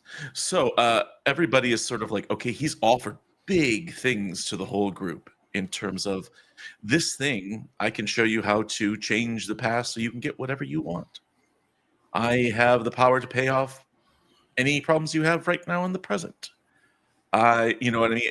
I can make you rich. I can make you nobles. And there's no reason to doubt that he can do all those things. But the party is now at an impasse here. So you're standing in Prostmuth. Much of the city destroyed, it doesn't seem by the night, but probably by Ptolemy Bay Company. And Howie is there being a planeswalker also. I'd love to go around and hear what you're doing here in the moments following this fallout to like gather yourself, maybe heal any wounds you might have or treat stuff. Anything else you want to like sort of do. But it feels like a very pensive moment, like, okay, what do we do? Because either you guys go after the delving machine, try and find it and take control of it before Lord Eremos or Ptolemy Bay Company can, or maybe a third opposition party can, or you team up with Eremos, give him what he wants, let him fund your adventure, and go and tell him how to get to the train or deliver it to him. Or you go and hunt down the Ptolemy Bay Company and say, fuck the train, we want revenge on them for destroying the city, this village here, and the other villages we've been to.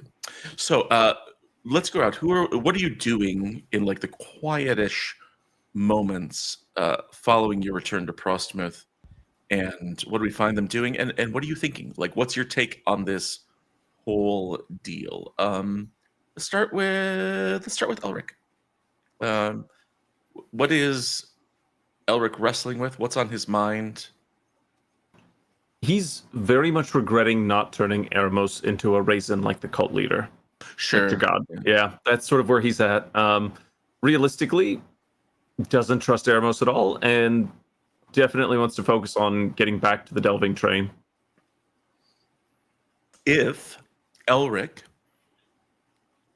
had the reins of the delving machine and could understand how to pilot it, go through time and space, or go into the heart himself and get whatever he wants, what would he do? Realistically, he'd get everyone on board the train and drop them off at their respective times in history that they wanted to amend things. And then, and then for the final stop, he would probably plow through the heart itself. Okay.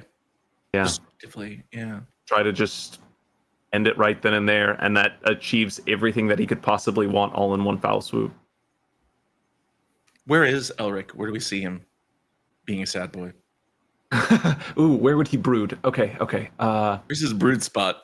Okay. There's this nice moody window he's looking out of pensively while the rain just, sort of scatters across the window. Yeah. Yeah. Is there anything else he wants to do here in this sort of like breath? Is there any like wounds he needs to tend to, or if only he could? We're kind of fucked up from. Oh no, hold on. It says I can't do that at Haunts, but I can do this at a Haven. I can clear Fallout at a Haven, right? No, Haunt is the place in the Haven where you clear Fallout. Okay, cool. Then that's clear Fallout. They're like that doctor's office at the Wormery, or Gotcha. Okay, yeah, no. He's pretty set on that front, but actually he's gonna find Jesse when he gets a moment. Over there, where's Jesse? Yeah. And what are they doing, and what's on her mind? Jazzy thinks best when she's moving. So I think either she's helping to clean up outside, or if the lighthouse is super fucked up, then she's helping to clean up inside with a Howie. But yeah, she tinks best when she's moving. Howie, for a little while, shows you places like, I have done a lot of work over here, and like cleaning up and stuff. And there's nothing like the lighthouse is like has obviously been shot at and stuff like that, but there's nothing wrong inside. He's like, oh yeah, you think a bunch of punks with guns are gonna scare me? I didn't let them inside. Like he's like, yeah. So so he shows you some good places, and so you're out there like picking Doing up, yard work. Yeah. weeding, that sort of thing. Your tree that you planted is still there. How is my tree? Your finger tree? My finger tree. It is thriving despite recent trauma. Like you could tell, like there are a few places where you could tell it caught some fire, like friendly fire, or not friendly fire, but it is still doing okay. And what does Jesse think about the whole situation? Oh boy. Honestly, for the most part, she thinks it's all a crock of shit. Does not trust this guy. Is really thinking back to that train of all those people that were all brutally murdered by this guy, who were all wanting rest and peace to have this man die. He silenced them. But he silenced them.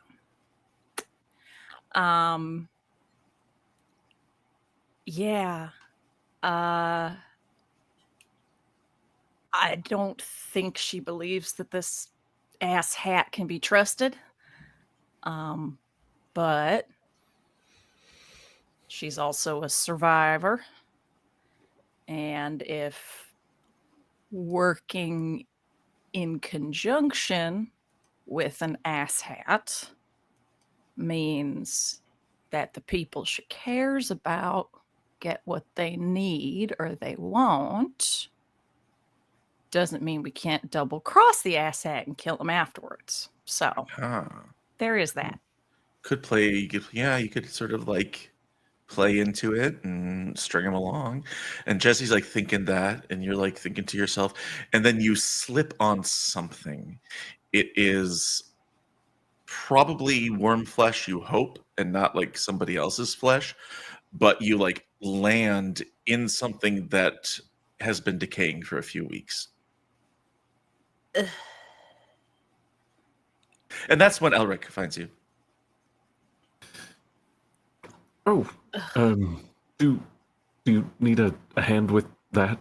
It's he sort of pulls out like a rag, a very ratty looking rag.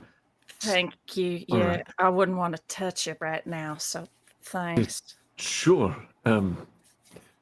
What's up?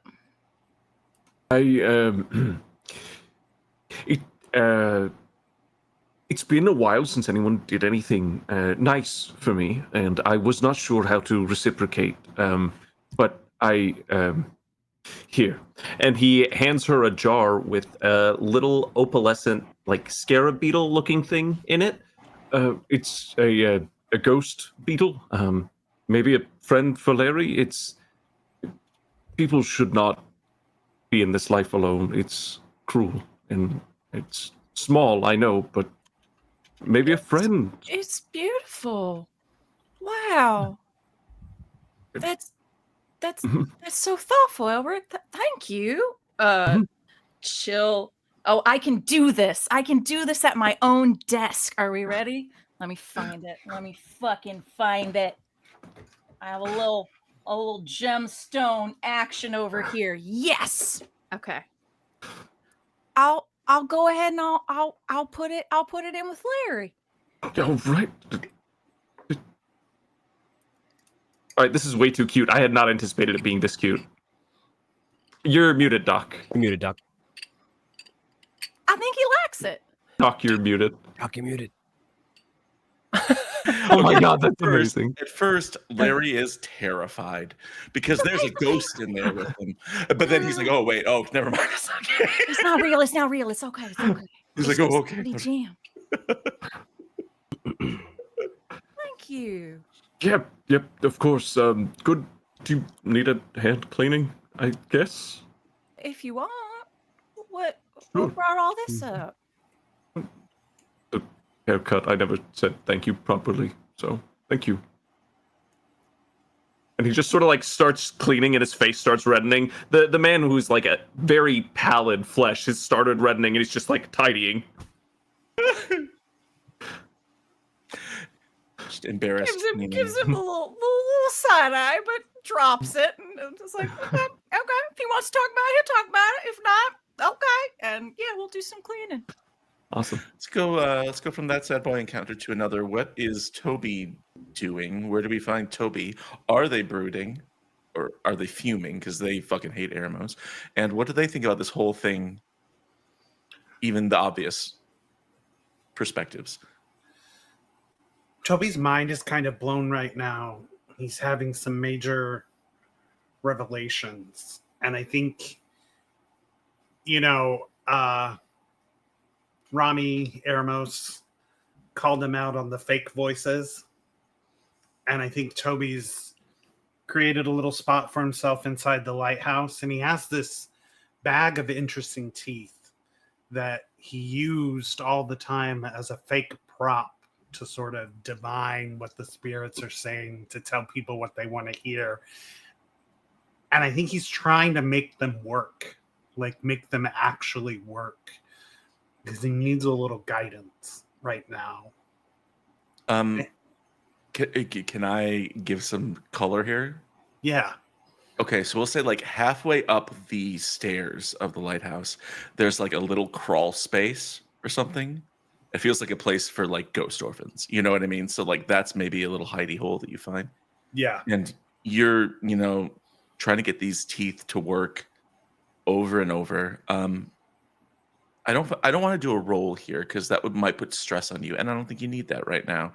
I think it's just nothing, and then finally you give up and like you just throw them down in surrender or giving up or whatever, and then your eyes just like go full sclera black, roll back in your head, and like you have this vision of it's one of the humans from the Eastern Express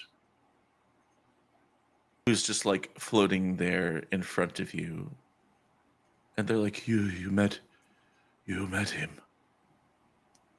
you saw him, I could feel it. Yeah. And he's a major asshole. Yes. That's true. Yeah. He is.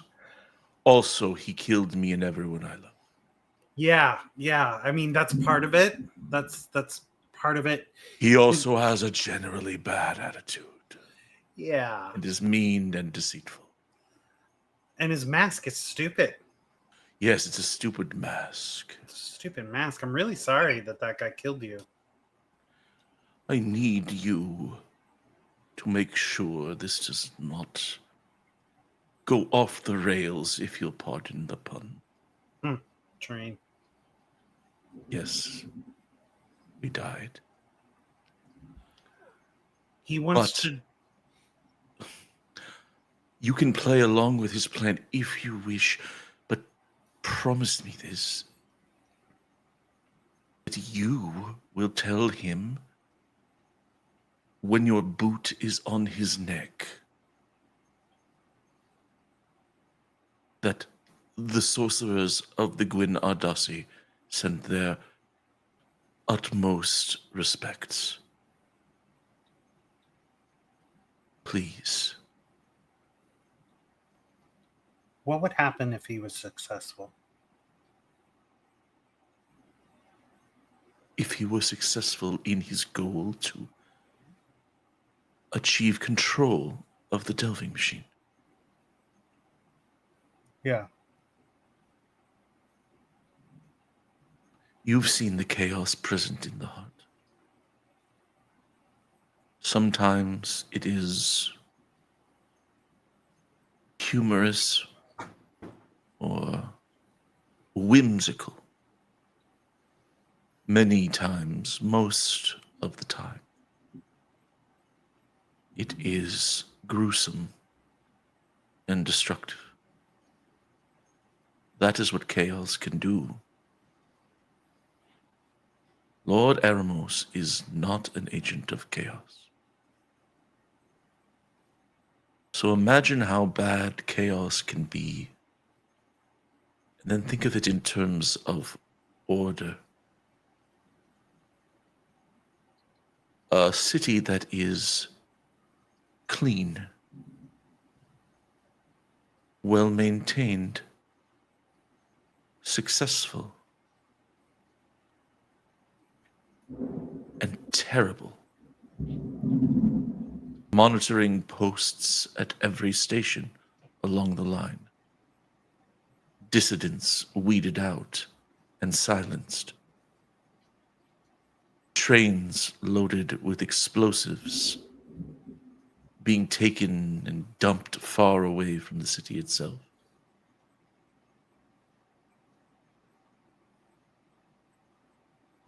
The city would be too tightly grasped to survive. Don't make any mistakes. Lord Eremos is not doing this for any good or noble purpose. He can tell himself he wants revenge or to make things right, but all that he wants is all that anyone wants, and that is power. Anyone who Yes. has that machine. You have said it.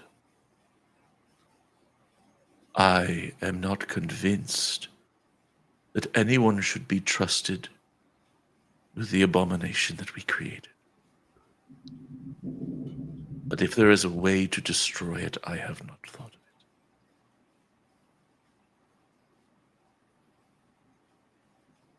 The heart. The heart is crazy, Yes. but it's home. Yes. Thank you. And he just starts to fade away, starts to like drift out as you speak. I'm gonna kill that asshole. Good. Make sure you do. Let's jump over to someone else. Let the no lady help. Sorry. Also, don't forget to tell the others. I mean,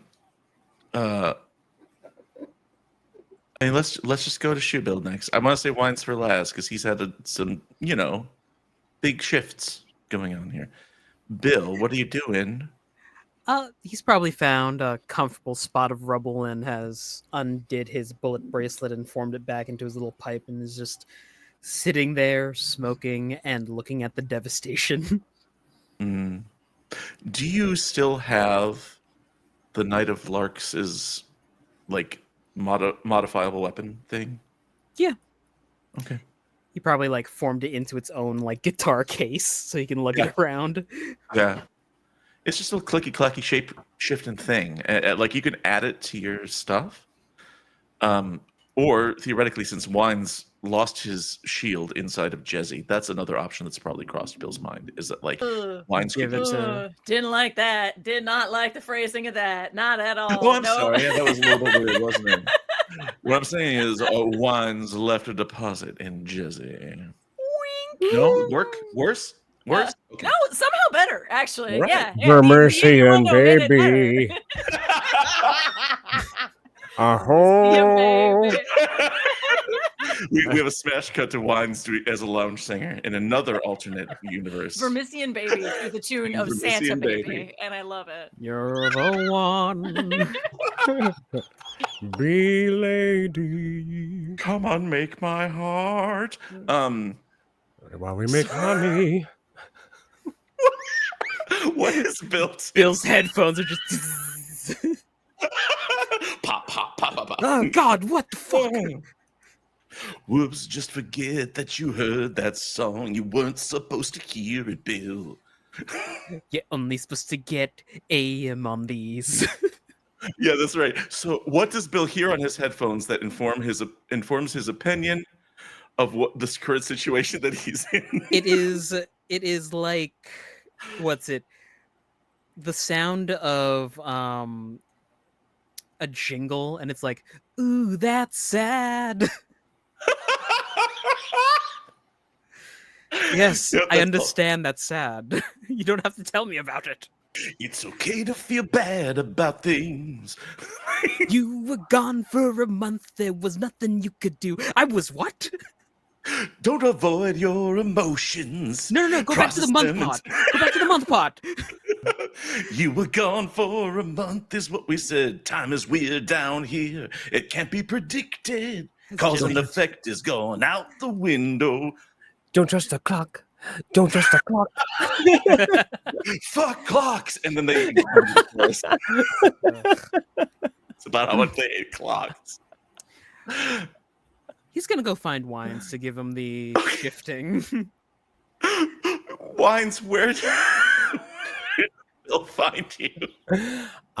Wines walked back to his little pile of gifts, if you would, and takes back the train pieces as well as the capacitors, as well as a rebreather, back over to the body of the Knight of the Larks.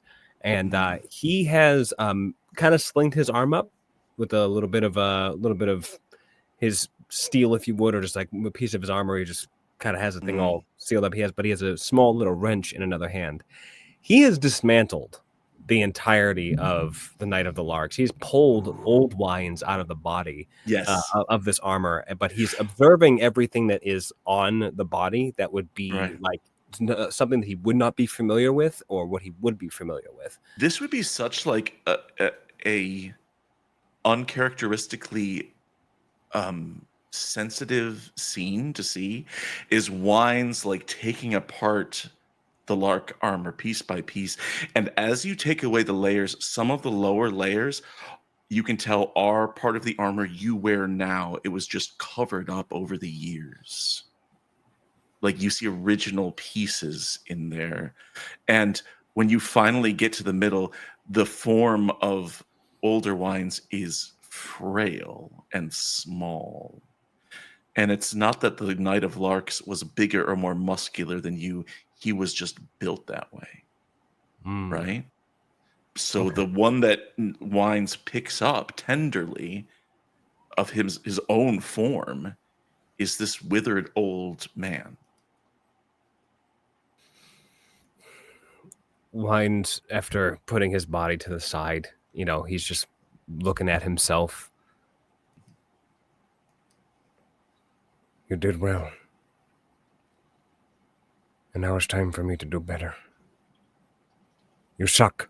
And he then goes back to the armor, and he then places himself inside of it and starts to piece it all back together. Improve it, upgrade that shit. Improving the upgrade, just like plugging it into him to all the pieces. But one of the things he does specifically before getting into it is that he takes his engine that he has in his armor, and he places it and combines it with the same engine that was utilized to power, I'm guessing, the armor itself, correct?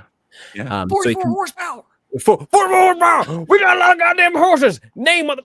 So we put all of that together, and we create ourselves a brand new, larger engine overall. And we then get inside of that armor, suit ourselves back up, and Wines then kind of slowly stands, getting used to its weight and everything else. Yeah, it's bigger, and you're bigger in it. Even you get a few more, like a foot. And what I'm gonna say that going forward, you get another +1 protection to blood permanently. Sick. So like the Vermisian plate ability that you have that gives you 1 extra for a situation, you can still use that, but you also have one that's always active. Gotcha. right? As like another like improved armor upgrade. Fantastic. And then I guess the last thing he'll do is he grabs the helmet off of the ground with one arm, because he only has one arm at the moment. This other arm's broken and the shit. And he places it on its head. Is there anything in particular that this armor makes him feel that would be otherworldly, or just just not necessarily feeling the like exact detrimental or correct weird or bad or good in that sense? Like, was it enhancing his the mind? Did it get the technology itself? This is where I want to roll. So Okay. like discern technology or something along those lines, because I don't know, and let's let the dice decide. What would that be there, sir? That would I'd say be discern technology or endure technology. at risky. It would be risky. Yeah. And the situation from before is over, so it is risky. Failure, you do take stress.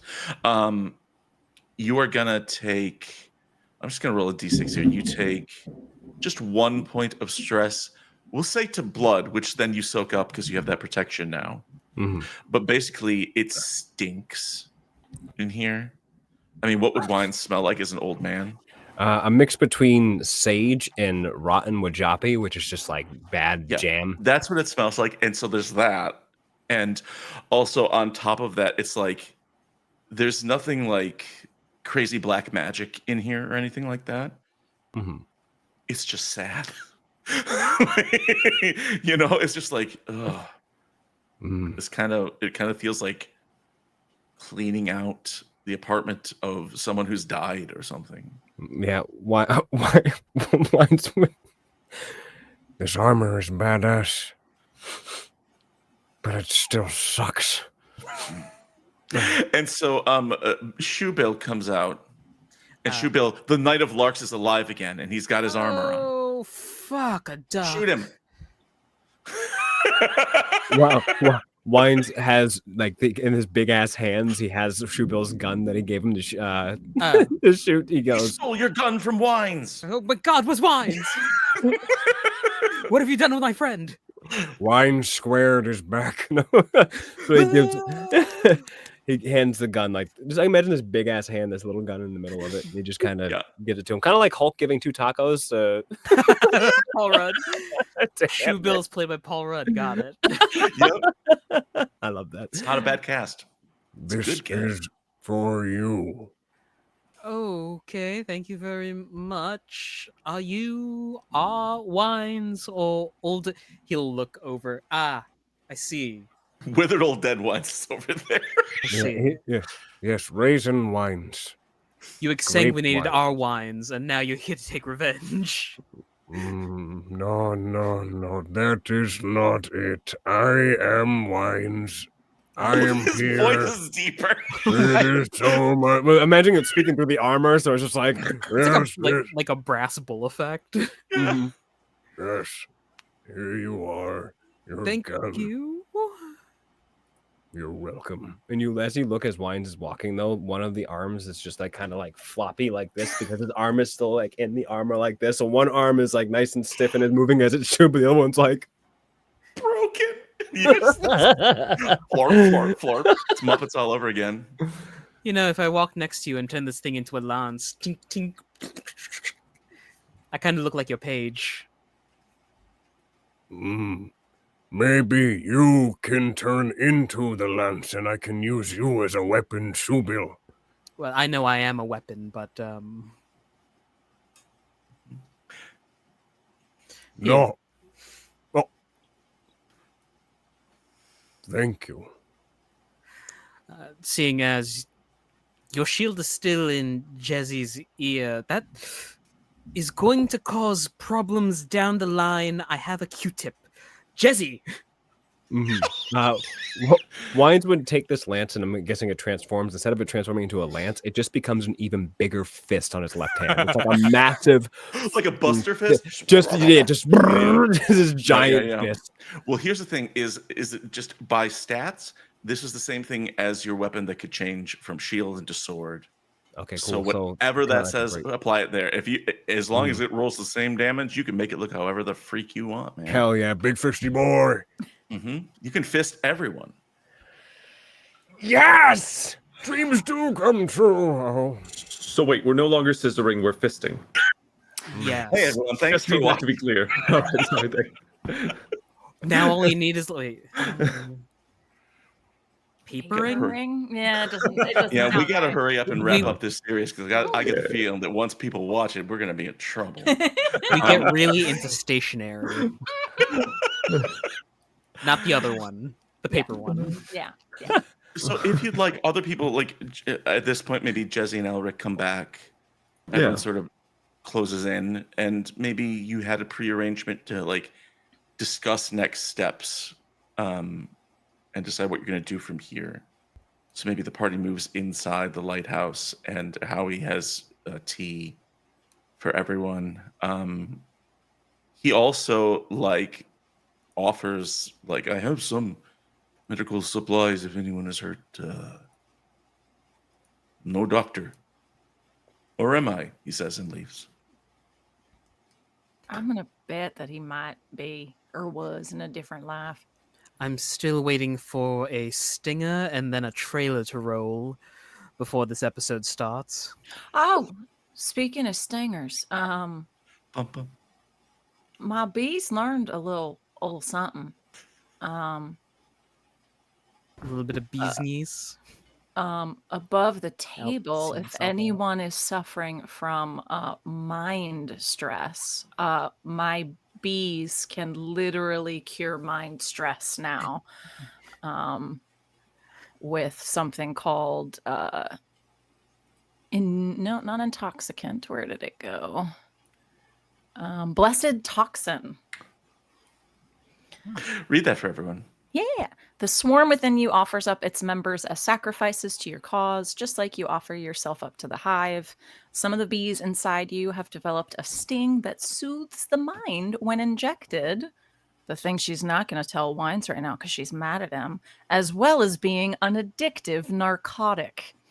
Your body functions as a mend mind D6 item. You can also spend D4 stress to blood to have it function as a mind mend D8 item. Awesome. So it's basically you got Botox going on. Basically, yeah. Yeah. But also it's addictive. That's pretty. Yeah. It's an addictive narcotic. Excellent. Also, what was it? How did you segue that? Speaking of buzzing.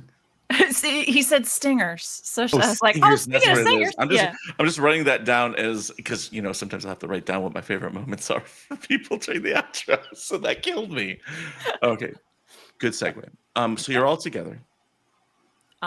So Toby, you need a little help there? I have some mind stress. Yeah. All right. This might hurt a little bit, but and she just sort of boop, and like 3 or 4 bees, are being like, to arms, Get stung by to some arms. bees. Yeah. We'll fly out and I'm allergic. I guess like kind of floats atop of his head maybe and just like boop, Sure. boop, and then they very sadly It hurts fall for a brief dead. moment, Toby, and then you feel like have you ever had that feeling where when you have like a headache or something like that, like I wish there was a fucking valve on my head that I could just go pop and like let some of the pressure out and it would just stop? That's kind of what it feels like. So yeah, you can roll a d6 to relieve mind stress. Hey, that's all the mind Hey, a stress I four. had. Excellent. Nice. You feel so much better. Like not that it's not a stressful situation, but you feel better. Thank you, Jesse. Anytime, just pour one out for those little girls. Thanks, gals. 4 bees lie dead on the floor. If you want, How I he swoops can up. ask their spirits one question. Sure. What question? Oh shoot! I just got so excited I didn't even think about what I'd want to ask. Maybe ask him how Larry's doing in there. Oh, or should I ask how to get the shield out of my head? Nah, ask how Larry's doing. So I'll reach over and I'll gently caress one of the dead bees and do last rites on it. And I'll say, Tiny little ghost bee. "Hi." It sort of like looks at you, and it's you would imagine that if you could see its face, it's the same kind of weird speak with dead expression you get from humanoids, but it's very small. Jesse wants to know how Larry's doing in there. It's sort of like pause, like does the insect thing where it's like twitch, twitch, twitch, and then it says, "The one called Larry is content but concerned with his friend." Thank you for your sacrifice. Of course, Larry be worried about me. Even if it is Larry, or if it's just me in my own head worrying about me as Larry. Just one of those, like, I don't want to think about that anymore.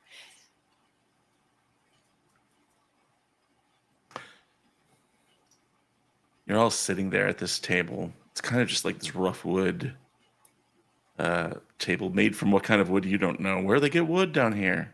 Crazy heart place. But there's a long period of silence as you're all like weighing these opinions and stuff like that. And the question that Howie asked earlier comes back, and maybe it's him whispering it through like an air duct to be mysterious, but like you hear him say, "You'll have to decide what to do because somebody's going to go after that train." All right, look. Howie, wherever he is, he's right behind me, isn't he? I'm over here. Yeah, okay. Huh. I'm not eavesdropping. I live here. No, that's fair. You can't eavesdrop in your own house. Dropping the news. I'm just doing the dishes. Thank you, Howie. He's right, though. I mean, we can't not make a decision because somebody is going to go and get that goddamn train. And quite honestly, I don't like any of the other options besides us.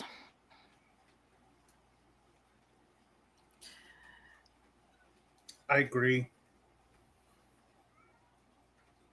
I don't think anyone should have the power of that train.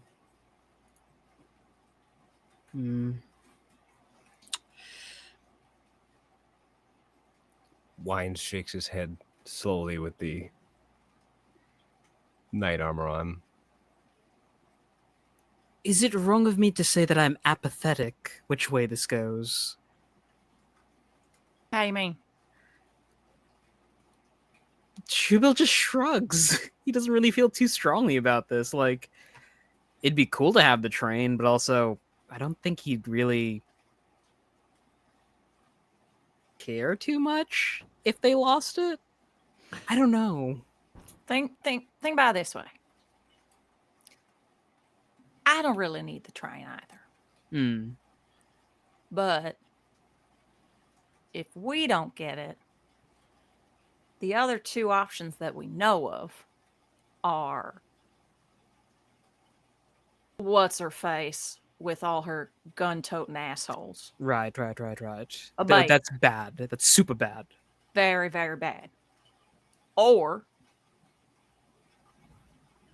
this Aramos fuck who killed all them people on the train, who's been fucking around with us from the beginning and wants this because he's drunk on power and entitlement, apparently.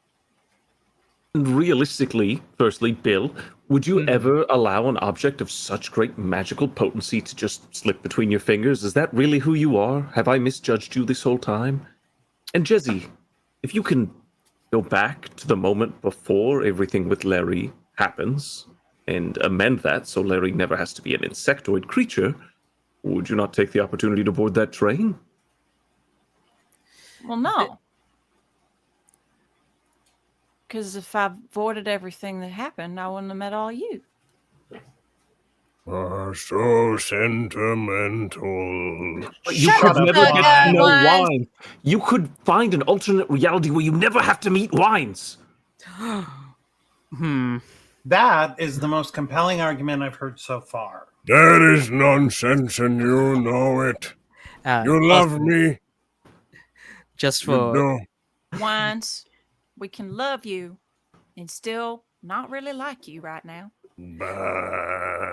there is a difference between love and tolerance. Just saying, Hey, is that what it is? So, wait. Elric. Small misjudgment. Yes, I do love myself a good magic item here and there, but I'm not like out of my mind just yet. I'll be honest, I'm tempted by the allure of it. I don't know how you're not. Which surprises me. Normally, you're the even-headed one. Right. Think of all the potential. It could be anything. It could do anything. What if this is the inciting incident and the reason why people are getting sent after me? It's because you went after the train and messed around with shit? Yeah, that sounds about right. Well, you didn't go after the train and regret has come to bite you in the ass. What if I went back to the Cretaceous period and sneezed on a butterfly and it caused a chain reaction that killed off all the dinosaurs? Have you been listening to that Simpsons podcast in your headphones again? No. I'm sorry, did he say something happened to the dinosaurs? Are they all right? Yes. They're fine. Oh, thank goodness. Before long. Goes back to doing dishes. Anyone who gets a hold of that train can cause unimaginable chaos. Including us. Why not have managed chaos? Ermos seeks to destroy the heart. Our home.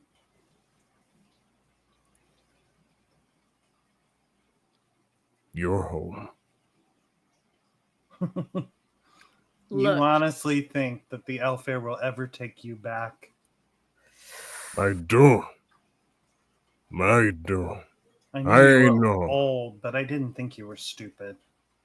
I am not stupid, dead boy. I am conscious just the same as you. The difference is you're indecisive. My mind is made up. No matter where we go, Ptolemy Bay, we squash them, stop them. Aramos gets away. Possibly finds the machine before we do. We go after Aramos. We give Ptolemy Bay the opportunity to find us and kill us from behind. All right, fine. Third option. We tell Eramos that we'll help him out. And then once he comes down to take control of the train, we fucking kill him. I like that plan. Now see, I don't disagree with that. At all.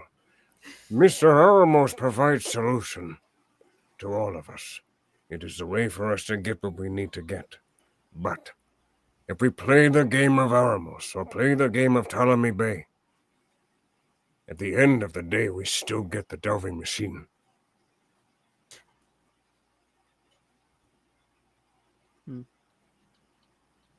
Fourth option, go straight for the delving machine and take care of everything in one little neat package because we would have the power to do so. But what makes you think that Aramos isn't going to be one step literally behind us? He sent future me into the past for present me to find past me to then murder. Well, then what's to say that he is listening to this very conversation where we have claimed to want to backstab him? Also, Wines, that's not necessarily true. He could already had future you on the payroll. I hate time. It's a construct. A slimy one. Well then, what is the best positive outcome for us. At the end of the day, no matter where we choose, we will find the delving machine. I guess in our hands the delve machine is thrusted. All right. So we're gonna go find it. Do we do it on our own, or do we do it with Aramos's help? He has the map, correct? Yes. I propose one other idea, a fifth option. What if we find Ptolemy Bay and we work alongside them, get to the delving machine, take care of Aramos, then take care of them? That sounds like 3 times as hard. More firepower. Ooh. And he might not see it coming. The man is a future man. Secret hidden fourth option. Eremos and Ptolemy Bay are in cahoots. We just don't know it yet. Strokes giant armor face. This is also quite true. Everywhere we seem to be going, Ptolemy Bay is also there. And so is Rami. It's quite possible. I say we go after the delving machine ourselves. And destroy it. Do you mind if we pretend, though, just because Rami's got the map and stuff? And then we'll kill him after. Believe me, we'll kill him after. Please. Yes. Mm-hmm. I'm not opposed. Even though it sucks.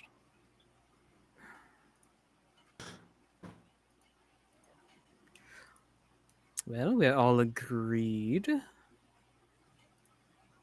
know what wouldn't surprise me? Now we're just talking about it, Bill. I'm sorry, what was that? He probably hired Ptolemy Bay himself. That way he'd have twice as many people looking for it. And who knows if Ptolemy Bay is the only other competitors we're looking out for? Wide net and all that.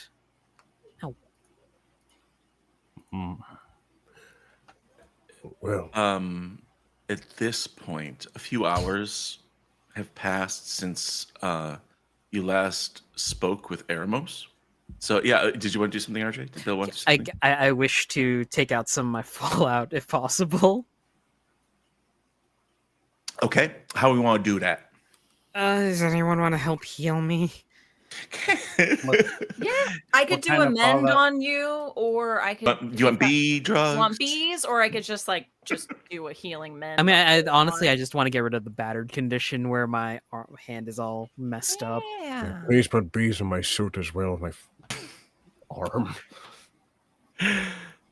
So we got 2 people that need healing. Mm-hmm. Bee healing. Bee healing. Well, the bees can only do mind, but I do just have mend, and I can use some supplies from flavor my it with house. bees then. Okay, I'll flavor with bees. Yeah. The bees all put cute little nurses, like sexy nurses. Oh, they're candy on. stripers. Yeah, they're little candy stripers, and they fly around. Yep, I don't And know they how to drop feel things and about bend this. over, and they got big old butts. Oh yeah, you know Yeah. it. They're packing back there. Yeah, and let's see. Do I roll the mend, right? Mhm. Okay. Be mend. I hope you're ready for your shot, sir. Mend a I'm allergic. because my bees be occult. Boop. Oof. Failure. I'm sorry, brah. Well, fortunately, that just means that both of you take this stress. I'm sorry, bud. I tried. It's okay. It happens. Those I mean, I have mend and occult. I'm sorry. Sid, tell me how this goes wrong. Is this a blood thing, a mind thing, a supplies thing? Where does the stress go for the both of you? Let's say mind. Why not? Okay. And what's your mend die for this? Is it a D6? It is a Yes, a d6. Okay, so you're both going to take Oh, 6 points Of mind mine, damage. And sorry. only Jezzy needs to roll a fallout check. Okay. Because those stress points were foisted upon Bill. Yeah. Sorry, brah. It's okay. That just means I'm getting better at magic. Okay. And you are not healed. Whoo! By the skin of my teeth. Damn. Oh man! And the mind stress, it doesn't have any permanent effect, but it does manifest in the bee who gave Bill his shot. Then rolls over and says, "I was 1 day from retirement," and then and it's very sad. Petunia! I'm sorry. Jess, I think your bees need to employ something better than a lottery system when they get sent out. Yeah. Yeah, I thought I set it up that it'd be volunteer only. the Stinger games. Sticker. Um, and so you could still try again on wines, and you could probably do better. Oh?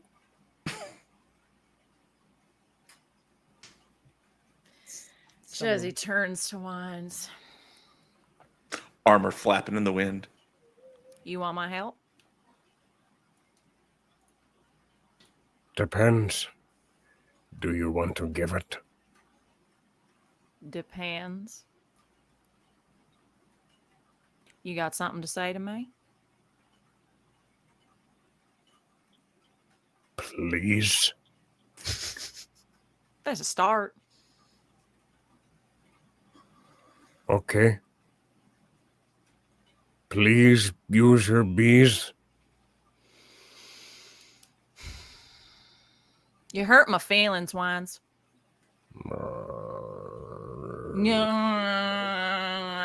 That's not going to get your arm healed. I hurt your feelings. How did I hurt your feelings? Do you remember what you said to me after you fell out of my ear? Get my shield out of your head? No. What?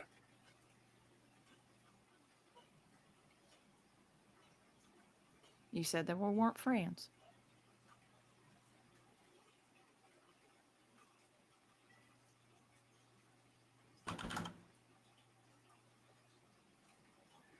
You know, we have been through a lot of things together. Yeah. And you think you've earned the title of friend? Wines, I say this with all the love in the world. Anybody that can make it 12 hours straight in your presence without killing you deserves the title of your friend. I've had to endure all of you. And how you look upon me. Disdain. Distrust. I haven't looked upon you with disdain or distrust until today. Your insults say otherwise. When have I insulted you? You just did. Yeah. And that was after you very rudely and horribly told me that after all the times we've been through together that you weren't my friend. So yeah, I'm angry and I lashed out. Name me one other time I insulted you before that. I'll wait. Tink, tink, tink, tink on his armor as he thinks. I have never done anything in this group but defend you, stick up for you, and try to get you out of that hard wall shell that you got up all the time, both literally and figuratively, I might add. And you got to go ahead and say some shit like that to me? It was mean. It was uncalled for.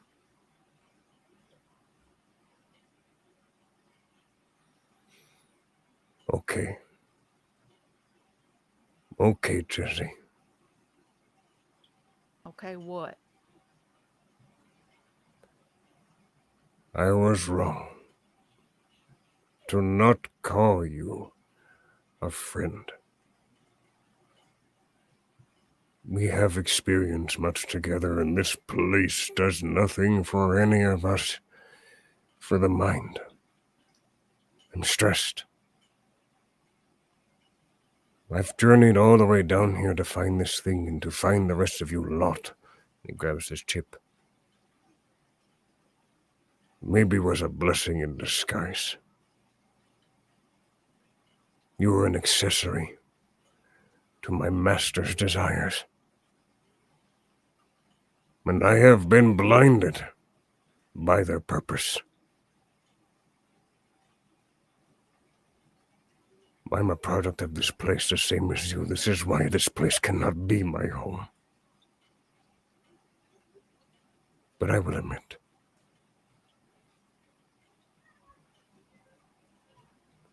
being here with you lot has made it feel so.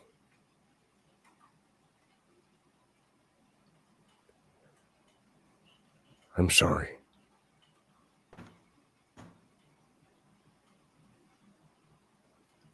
That was a very good apology. Thank you.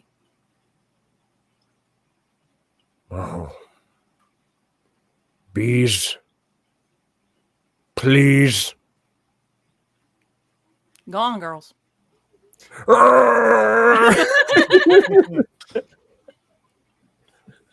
You're muted, Doc.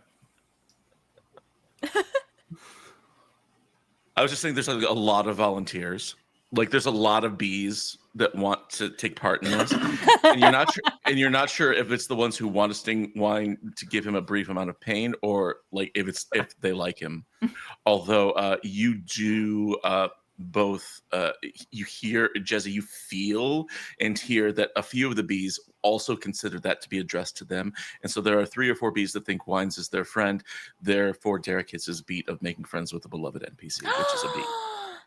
So, Thank you, Arabella. You're welcome, Wines. All right. I can imagine that. Thank you, Beatrice. Thank you, Beelzebub. Beelzebub. Just the 3 B's. Beelzebub's the name It's of the queen 3. bee, yeah.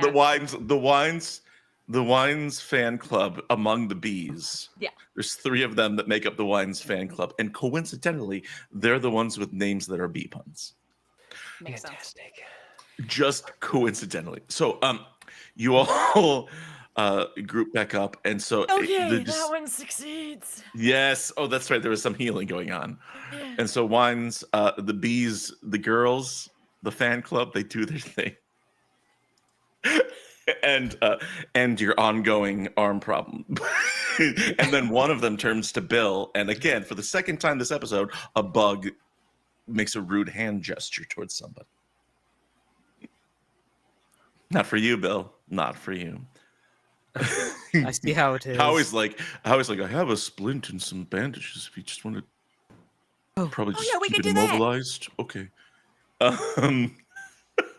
We'll just say that given some time at this safe haven, that depending on how long you last, Bill, I mean, at least you can get it back up to working order. And whenever you feel like it's healed up, it's healed. So the decision is reached, it seems, to go after this train. What to do with it or who you're working for, that's me. But around this time, Wines, you feel like you could figure out how to work the transponder thing on this to communicate with Eremos and give an answer to his offer if you wanted.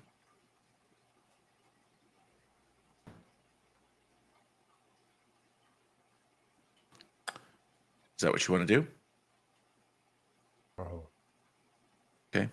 It's less of a push the right buttons and more of a feel this way and then flex this muscle type of thing. Yeah. And this lenticular hologram again springs to life of the masked face of Lord Eremos. And he says, "Have you reached a decision, my friends?" Rami. Yes, hello, Bill. Hello. Did they tell you about the parking tickets? Oh yes, thank you very much. I will. And you know that I'm evil and I was tricking you the whole time? You heard about that? Sadly, yes. All right, just making sure you were in the loop. Yes, thank you. Wines does stay very silent during this entire ordeal, just holding the arm up to everyone. Mm-hmm.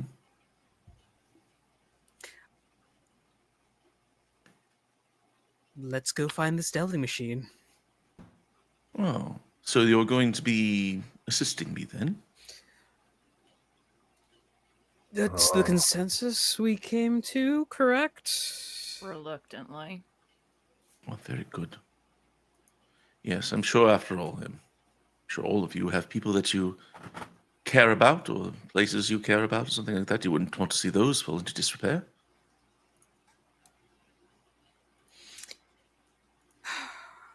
No, we wouldn't. Brett? It can be. Would you care to read it as such? No. Just checking. And then he like raises one hand and smacks himself on the arm. Goes, sorry. Bug.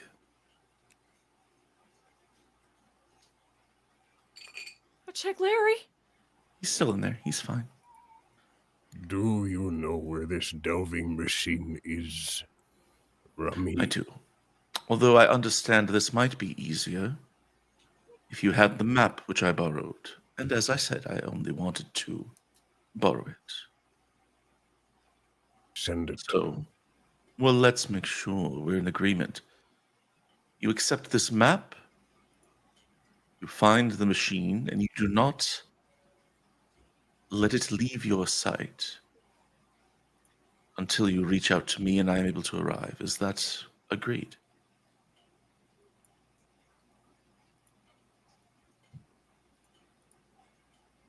Sounds perfect, actually. Very good. I have a messenger on the way with the map to put it back into your possession. If nothing else, I'm sure it will make your hunt for the machine somewhat shorter. And then he like blips out rudely. And then there's a knock at the door. And Howie says, I'll get it. And he opens the door. Grab a beggar's Right. gun and back him up.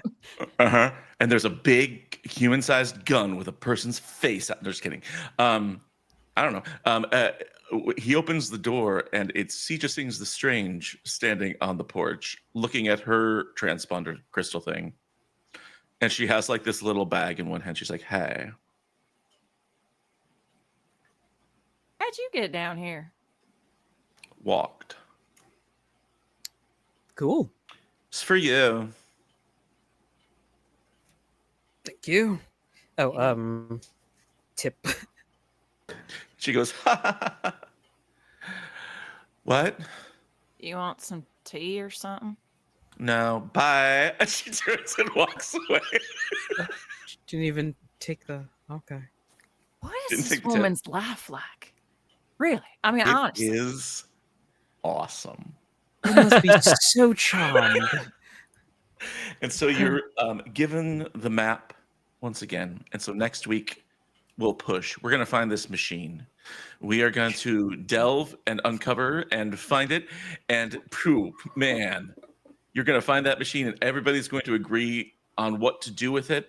And nobody is going to fight each other for control of it. That's for sure. Here on Red Heaven. All right, I think that's enough for tonight. We'll be back next week. We only got a few episodes left. Thank you to Laugh Love Lindy and Live from the Apocalypse for the raids. We Thanks, appreciate you guys so much. So, in terms of outros, I'll go first because I'll segue into the fact that tomorrow at I believe it is 2:30 Eastern, you can see me on Laugh Love Lindy's channel where we're playing Call of Cthulhu, and it is a Wild West themed Down Darker Trails Call of Cthulhu adventure, but I get to play my cowboy Edison Jones, who has been great because I've got all this built up lore from my ridiculous video game instances of playing him, and so I can just put it in a tabletop form. It's great. So that's tomorrow on Laugh Love Lindy's channel. Let's go around the group.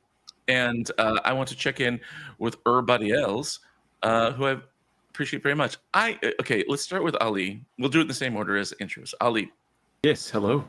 I am curious as to what's going on.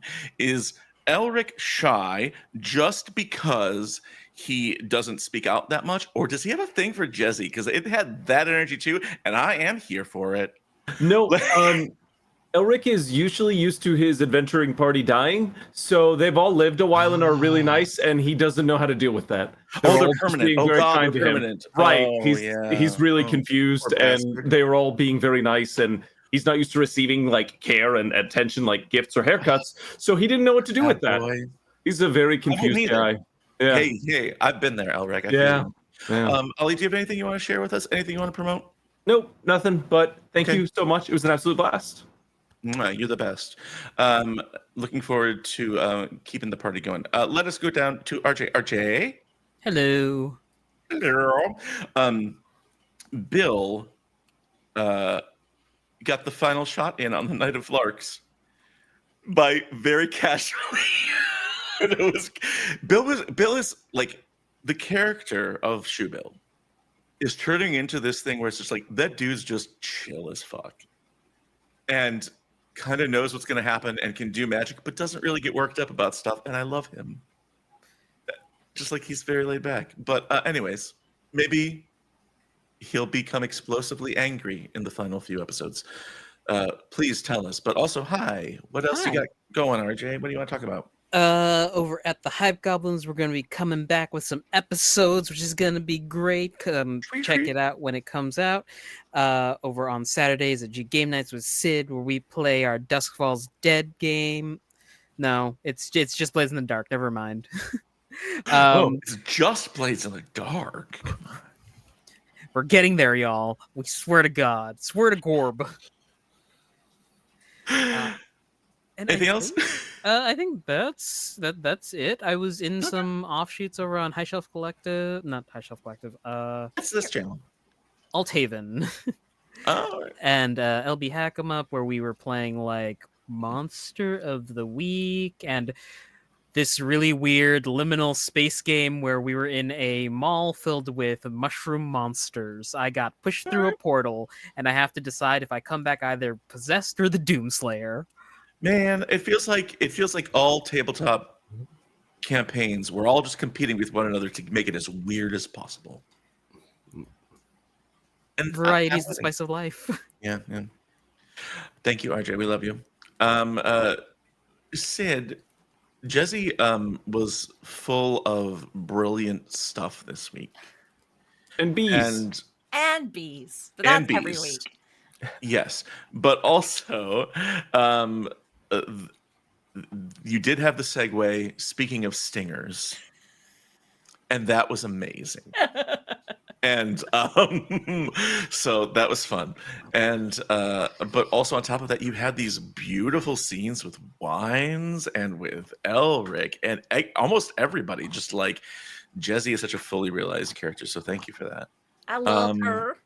I loves her too. And now Larry's got a little fun thing in his terrarium. Oh my god, the ghost bug! Oh my god.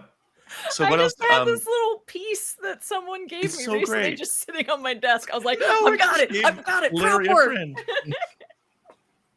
That's so good. I love it. Sid, what else do you have coming up? Anything you want to promote? Like RJ said, over on twitch.tv/game nights on Saturdays, Yes. I promise you, we are finishing this campaign. We have had so many weeks off that we just have not Eat gotten the out. rich already. Let's I know go. we're trying.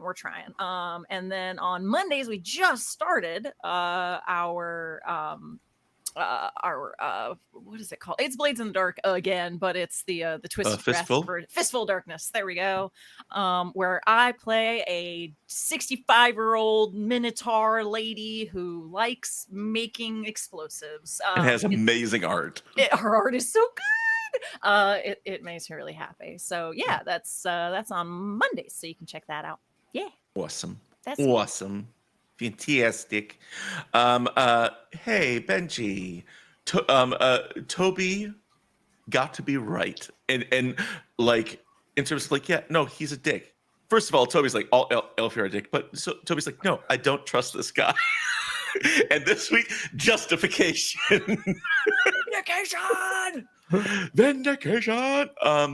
Benji, what else do you have happening right now? Anything? On Saturdays, I'm over on that D'Angelo's channel, playing some Mythic Theros,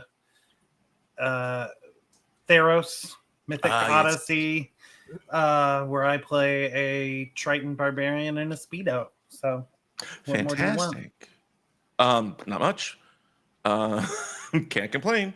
Well, thank you, and thank you for Toby. I just realized we're not doing beats. We'll talk about him off air real quick, but he had some good moments this week, and I think he got at least one of those. Yeah. Things done or partially done. But finally, Derek, it was such a wines heavy episode. Partially because he killed himself. It was kind of like that whole thing happened, Which is a sentence. Right. But also, he went on a real journey, and you and I were talking at the break about like what fun it is to play the heel, like to be the voice that's opposite the rest of the party, Mm-hmm. and even if it's on the face, just stupid. Like Right. Mm-hmm. Yeah, absolutely. Going against the grain builds such brilliant tension between such brilliant perspectives that are happening in the heart, and I think that is innately what makes roleplay so much fun. I think you're right. But I think the thing about the Wines moment that I loved the most this week was when you were all having the what next meeting, and Wines is like, if we go after Ptolemy Bay, Eremos comes after us. If we go after Eremos, Ptolemy Bay comes after us. So we go and get the train. And it's like that was like in all TTRPGs I've ever played, I was like, yes, somebody is pointing out the clear path. And like, and just like, oh, a plan that makes sense. Yes, okay, good. The train that can travel through time, let's go get that. And anyways, but also you had the sentence, the man is a future man, which I'm gonna put on a t-shirt. I think that I think that would be brilliant. A man is a future man. It could easily be talking about David Bowie, but right. Derek, do you have anything else coming up you want to promote? Let's see. Not so much. I mean, other than the fact of you can catch me on Atop Dark Mountain on Twitch. At least like 2 to 3 days out of the week playing my wonderful characters on the cowboy game. Things are getting very interesting and spicy for that, which has been very, very much fun. Come hang out with me there. Other than that, season 2 of The Walking Dead Dead City did finish up, I believe, 2 Sundays ago, and let me know when it's on some sort of wider streaming platform. Indeed, yes. And I don't have to pay more money for it. AMC is weird, man. You zombie fucker. But it's been a lot of fun. I actually was in I got my Hero Walker scene, so like when I spent 4 hours in a makeup chair looking all dirty and ugly, and it was a blast. And I actually saw myself on camera for more than 9 seconds, and I was like, oh my god, that is a lot of fun. So it's really cool to be able to see something like a production of that size and being even a small part of it, and seeing that come to fruition on TV is it was really cool. It was really cool. But that's it is for you to be on this show every week. Absolutely. It is a blast, and thank you so much for having me. I love you, Derek. Thank you, buddy. Thanks for being here. And thanks to everybody for watching. Thanks for those folks who joined us in chat. We are going to do a raid. We are going to raid Crit Hit Chronicles. They are playing Daggerheart. So everyone tell them we said hello. And until we see you next time, don't go killing a future version of yourself. Kill the past version of yourself. Be a future man.